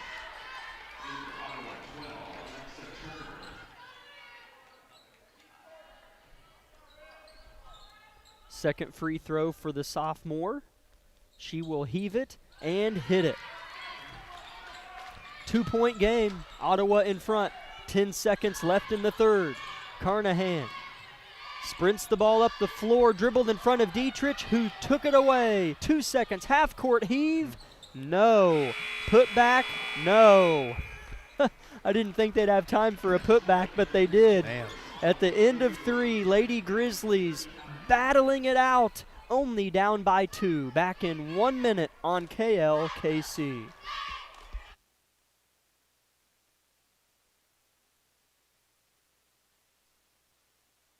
Here's a bright idea. Make sure you put your pants on before leaving the house. Sure, it seems simple, but sometimes simple doesn't happen. At Idea Tech, we think it's simple to have real people who live in Kansas helping customers. We understand that not everyone in our industry agrees, but then again, not everyone puts on pants before they leave the house. We think it's important to get the simple things right. Putting our pants on and providing local customer service. Another bright idea from Idea Tech.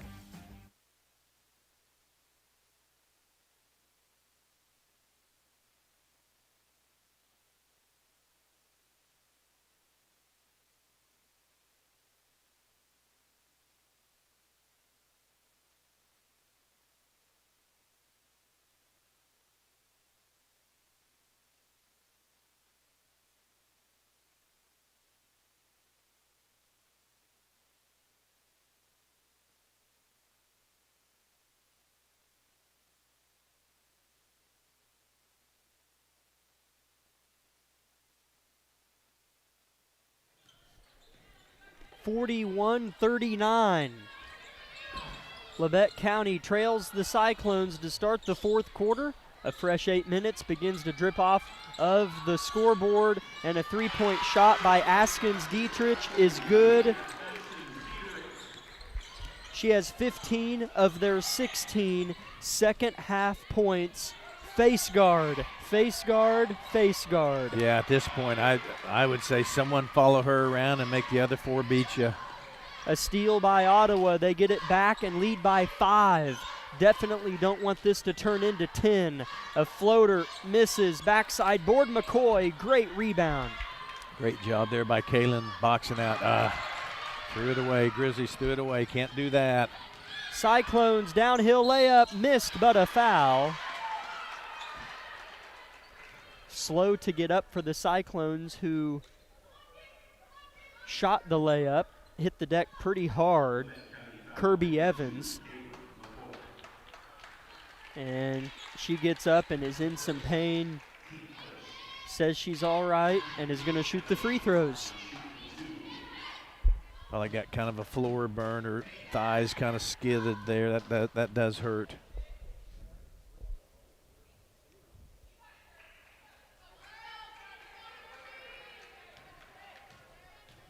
Two free throws for Kirby Evans, 4 for 5 on free throws in this one. Misses the first here. She'll get one more with 7 minutes to play. Ottawa's lead is 5. Grizzlies had a couple chances at the free throw line to take the lead but could not convert. Evans converts on the second free throw, and a quick 4-0 run for Ottawa to open the fourth quarter.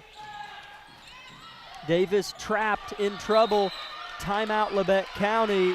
Back to some of the old ways during the first minute of the fourth quarter here.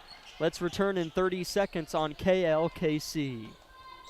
In 2003, Tank Connection founders envisioned a Southeast Kansas-based company dedicated to innovating voltage storage tanks, offering superior products and services through a customer-focused team. 2 decades later, and products in 64 countries and on 6 continents, this vision endures. Tank Connection employee owners are dedicated to a future where their shared purpose brings empowered realities to as many lives as possible.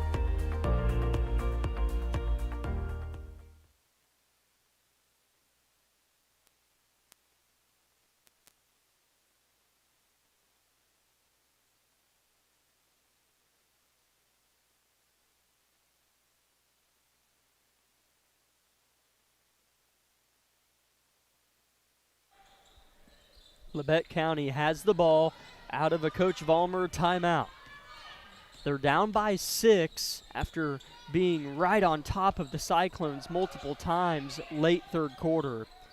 How do they respond to a bit of a Cyclone push? Askins, Dietrich, steal, layup, missed, but she's fouled by Scholl. Ottawa slowly opening the door, or should I say closing the door, inch by inch. Yeah, our girls work so hard to kind of, get tight with them, tie it up, and get right there, and feel like it's kind of getting away a little bit. So just have to take it one possession at a time. We say that all the time, but it has to start with that. It has to start with boxing out here on this free throw and getting the rebound. It starts with that. Then getting the ball up the floor and having a good offensive possession and just going one step at a time from there. Askins Dietrich misses the first free throw and makes the second. Ottawa has never won the Burlington Invitational.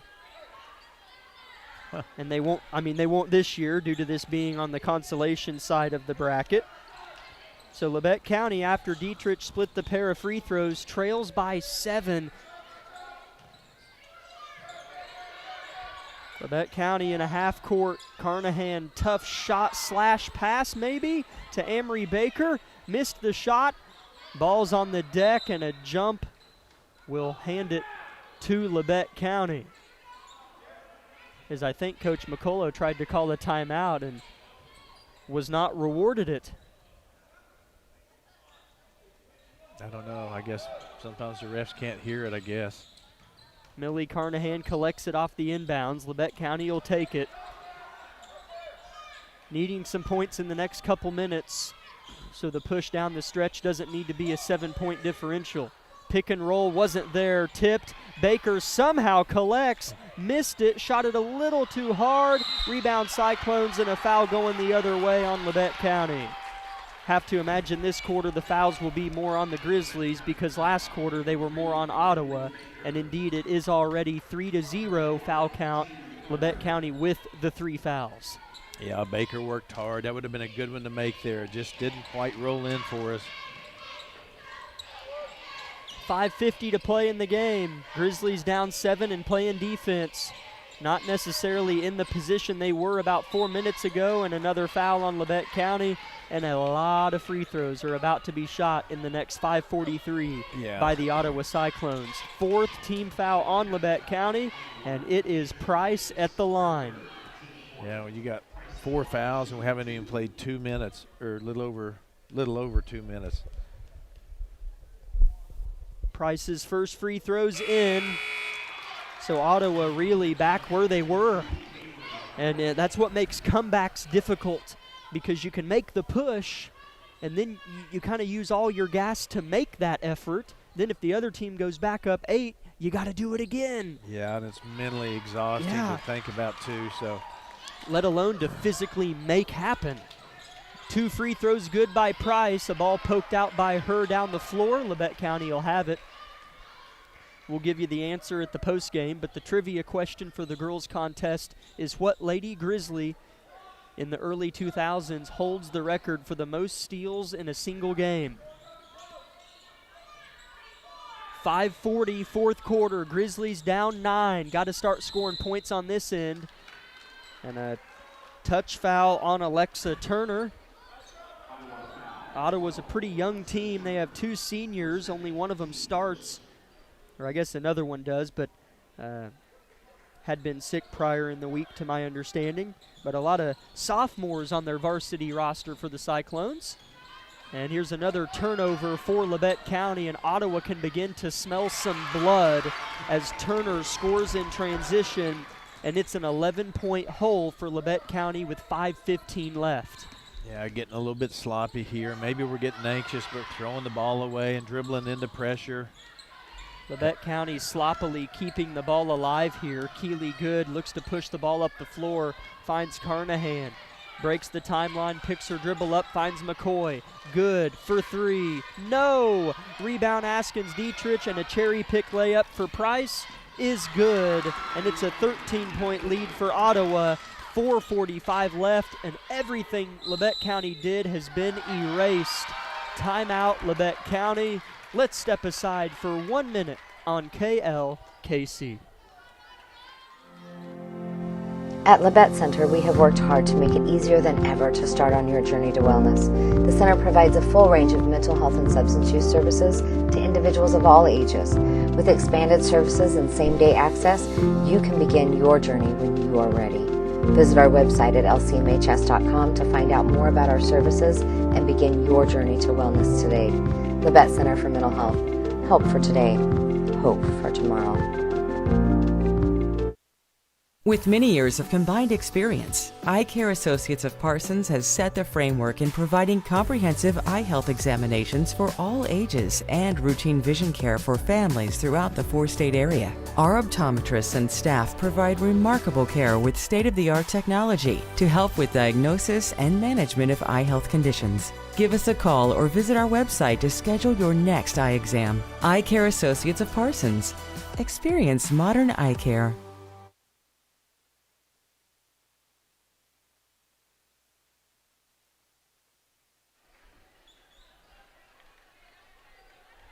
It might be in the camera bag, Jonathan. Welcome in, Grizzly fans. 4:45 to play in the game. Lady Grizzlies find themselves down by 13 points. And not long ago, I don't remember if they ever tied it, but they were within 1 multiple times. And Ottawa has just blitzed them of late. Keely Good, a shot at the rim is in, plus the foul. So that's how you get back in it, with an and 1 from Keely Good. Yeah, and you can't tell it by our attitudes or our play right now. I mean, slapping each other and, just cheering each other on and fully expecting to win this game is what it looks like to me. Keely's free throw rattles in and out. Stops and scores is going to be the 2 things Labette County needs to win this ball game, and gambling on the pass and a foul on Amory Baker. Seems like fouls come in clumps too, I mean, just seems like, or it feels like every time we're at this end, we're going to get kind of a touch foul called here. So first free throw good. I think that's Alice Payne, number 33.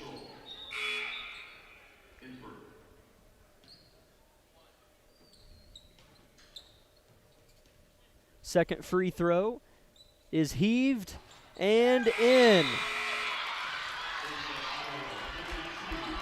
5 on the floor for Labette County: McKinley Baker, Jackie Schull, Peyton Davis, Amelia Carnahan, and Amory Baker.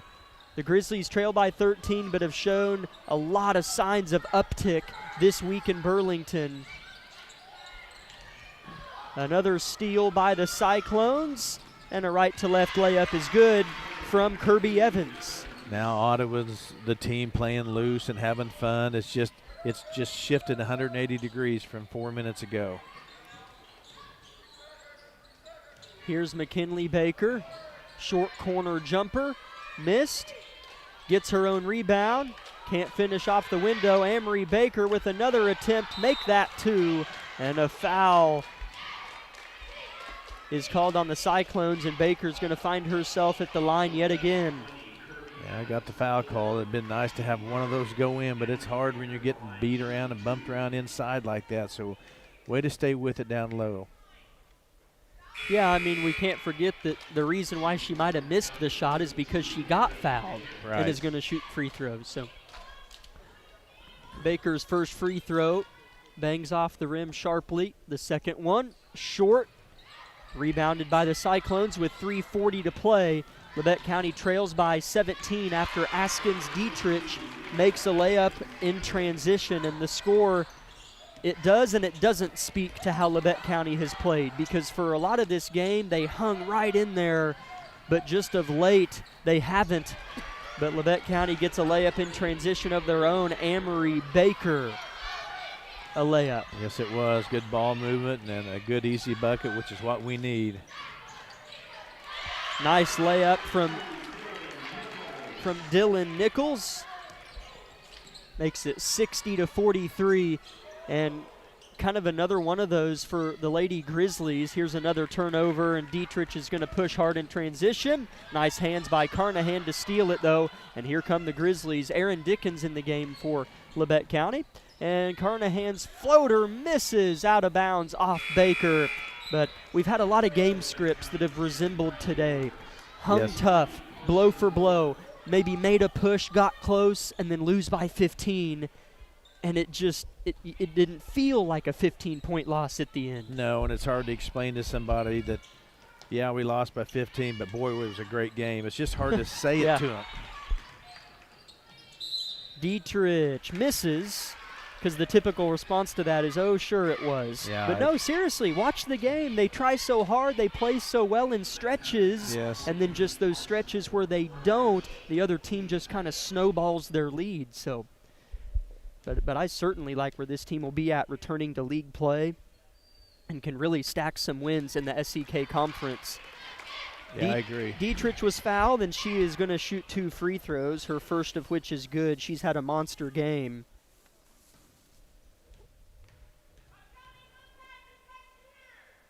Second free throw, good.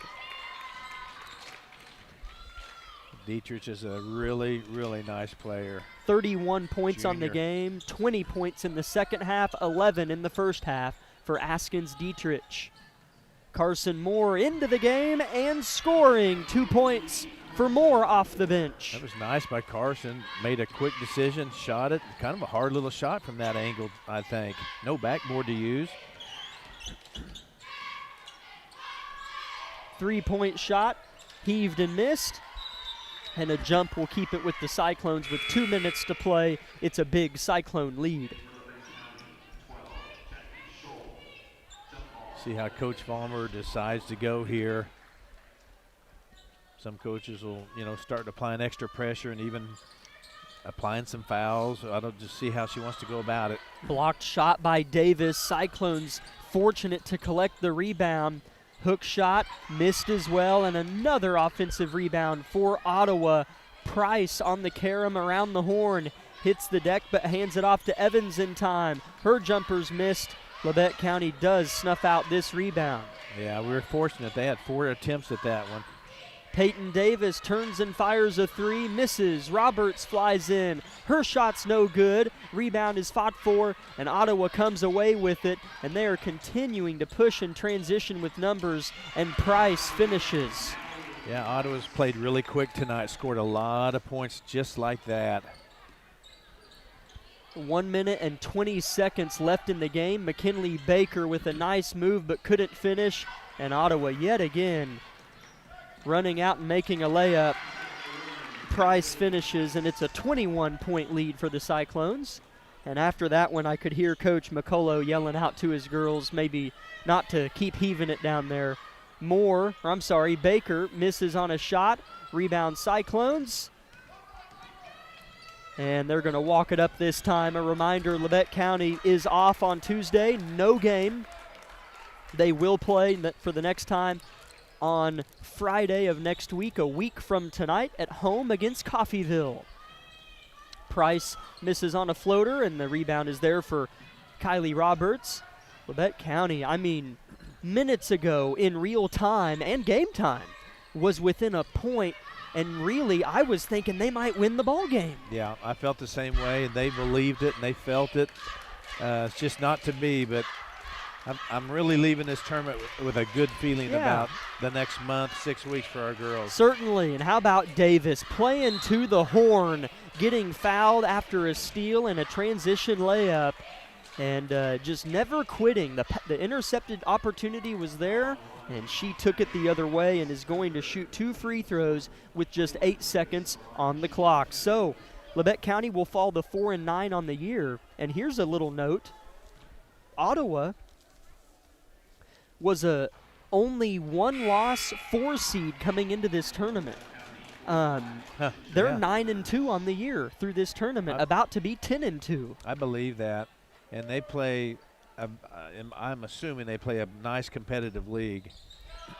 Davis makes both free throws, but both the Grizzly girls and the Grizzly boys were on the consolation side of the bracket and played premium opponents.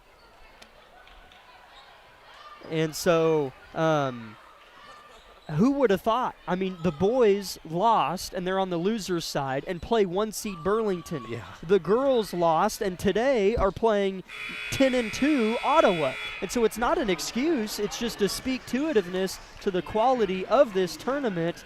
And the games just weren't what you thought they would be, given on the consolation side. But Labette County falls 66-47. And really hung tough for a while, but Ottawa got them in that fourth quarter. Let's step aside for a 3-minute break, and when we come back, we'll have the Bowen Pharmacy postgame show and look to hear from Coach Brianna Vollmer. Life is about movement, and the human body is like any high-performance machine. When miles add up, parts wear down, and that's when pain begins, and here's where it ends. At Labette Health, our nationally recognized orthopedic and sports medicine surgeons use advanced techniques to reduce recovery times and relieve pain for miles to come. Feel like new again at Labette Health in Parsons, Kansas. For more information, go to labettehealth.com.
Welcome in, Grizzly fans, to the Bowen Pharmacy postgame show of Labette County Lady Grizzly basketball.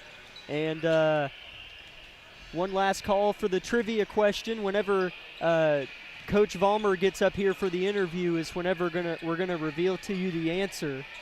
But the question was, what Lady Grizzly my hint for you was it's from the early 2000s, but what Lady Grizzly holds the record for the most steals in a single game in history?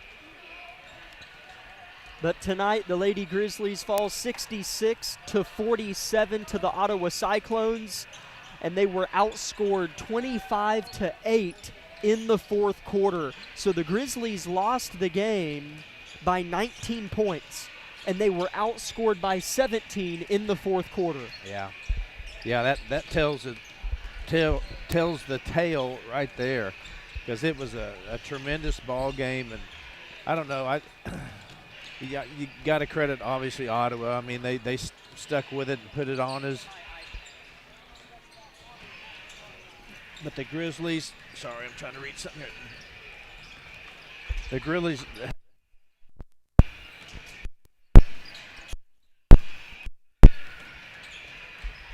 66-47, the final score. Lady Grizzlies fall. Leading scorer for Labette County was Jackie Scholl with 10 points. Nice. And Amory Baker had 8. Peyton Davis had 7. Keely Good had 6 points. And other Lady Grizzlies to score, McKinley Baker and Kaylin McCoy each had 3. Ginger Weathers, Kylie Roberts, and Carson Moore all had 2. And I don't remember saying this, I might have. Millie Carnahan threw in 4 points. For Ottawa, their 3 top scorers, Askins Dietrich had 31 of their 66 points, so nearly half of her team's points were on her back. Price had 10, and Evans had 9. It was Kirby Evans who had those 9 points. At halftime, it was Labette County 21, Ottawa 28. And then in the third quarter, Labette County outscored the Cyclones 18-13. That was during that stretch where I'm excited to hear what Coach Vollmer says. I thought they were going to win the game. Ottawa shut down, and Labette County got within 1 point on multiple occasions. Yeah, we did. Like I said, that was an exciting quarter for us. Just getting to see our girls that excited and playing that well, and just, you know, how a team can play when they think they can win and should be winning. And like I said, hey, lost the ball game, lost by 15, 16, whatever it turned out, I don't know. But, you know, we're going to turn around and come back a different team this next second half of the season when we start playing some of these league opponents that we played earlier in the year. So I'm excited to watch it. This is the Bowen Pharmacy postgame show of Labette County Lady Grizzly basketball. Let's step aside for 3 more minutes while we await Coach Vollmer.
Welcome in, Grizzly fans, to the Bowen Pharmacy postgame show of Labette County Lady Grizzly basketball, joined by head coach Brianna Vollmer of those Lady Grizzlies. Coach, in the third quarter, I'm not a betting man, but I would have thrown a buck on your team. They were right there, Coach. They were. Shoot. That's my thoughts. We're about to turn a corner, and we almost did. And the end score is absolutely not a reflection of this game. And, you know, this game is a reflection of our kids buying in, and they've kind of stopped fighting the process of what is my role and just play hard, and what will be. And they're being coachable, and they're playing harder. It's just all these little things that kind of keep adding up. And so for tonight, it was our turnovers and not having a safety back. And, you know, when you're playing a great team like Ottawa that has athletes like they do, you have to do all the little things right. Yeah. But what an exciting third quarter, what an exciting first, second, third, and showed some grit of our kids. And, you know, the vibe in the locker room is that they care. You know, when you think about, like, the record that we have, and kids are like, well, you know, these kids are playing hard. They care. Yeah. They love the sport. They love Labette County High School basketball, and they want to win, but they're invested in our program, and they're doing the right things. I've seen so many teams just when the win-loss columns aren't going their way, they check out. And what I mean is not just sometimes on the floor, but on the bench. Yeah. The body language is just, I'm not even here until coach tells me to go in. But, man, even late in the game, I saw girls on the bench just cheering on and just encouraging who was playing on the floor after kind of the game had been decided late in the fourth quarter. They were still into it. And that just speaks to, I think, everything you just said. Yeah, absolutely. I think it speaks to their character, and it speaks to, you know, Labette County and how they're raised and the program that they're raised in. And they're never going to quit. You know, even with 7 seconds on the clock, we were trying to go score. Yeah. And that's just what we do. We've got young kids. We've got veterans. And they're trying. They're playing hard. They're playing their butts off for you, Labette County. And I'm excited about them. I wanted it to go the other way, but I think they're seeing moments of greatness, and they're finally getting some light bulbs clicked on, and you're going to see great things down the stretch. I thought Jackie Scholl had a nice week. Yeah, she really did.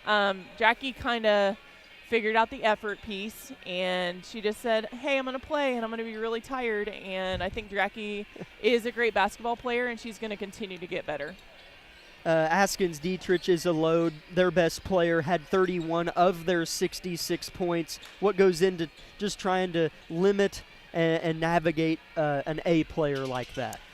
We knew she was going to take over. You know, she kind of crept in, and we knew that she was going to score her points off of our turnovers. And so if we can limit that, you know, in terms of defense, our defensive philosophy was right, and then it broke down in the fourth quarter. But, again, you know, the little things that we talked about, if we limit our turnovers, she gets about half of her points. And Good so point. You know, when you're talking about defensive philosophy, I think we had the right thing. Mm-hmm. It's just we got to know where she's at, and we got to know what's going on. It kind of Cinderella storied up until the fourth quarter. You know, we get 42 off the floor, big piece of the puzzle, and they look a total different team. You know, we made 32 miss at times, and then we kind of didn't box out. So, again, those little things. But I'm proud of my kids. This is a tough week, and to push everything forward and play 2 nights in a row late and get home at 10:45 or whatever we're going to get home at. I'm proud of them. I love them. They're going to keep grinding, and they're going to be exciting to watch down the stretch. I certainly don't want to get you home later than 10:45, but I had one more question for you. We've been doing a trivia question for the girls and boys game, and we've had listeners text in their answers.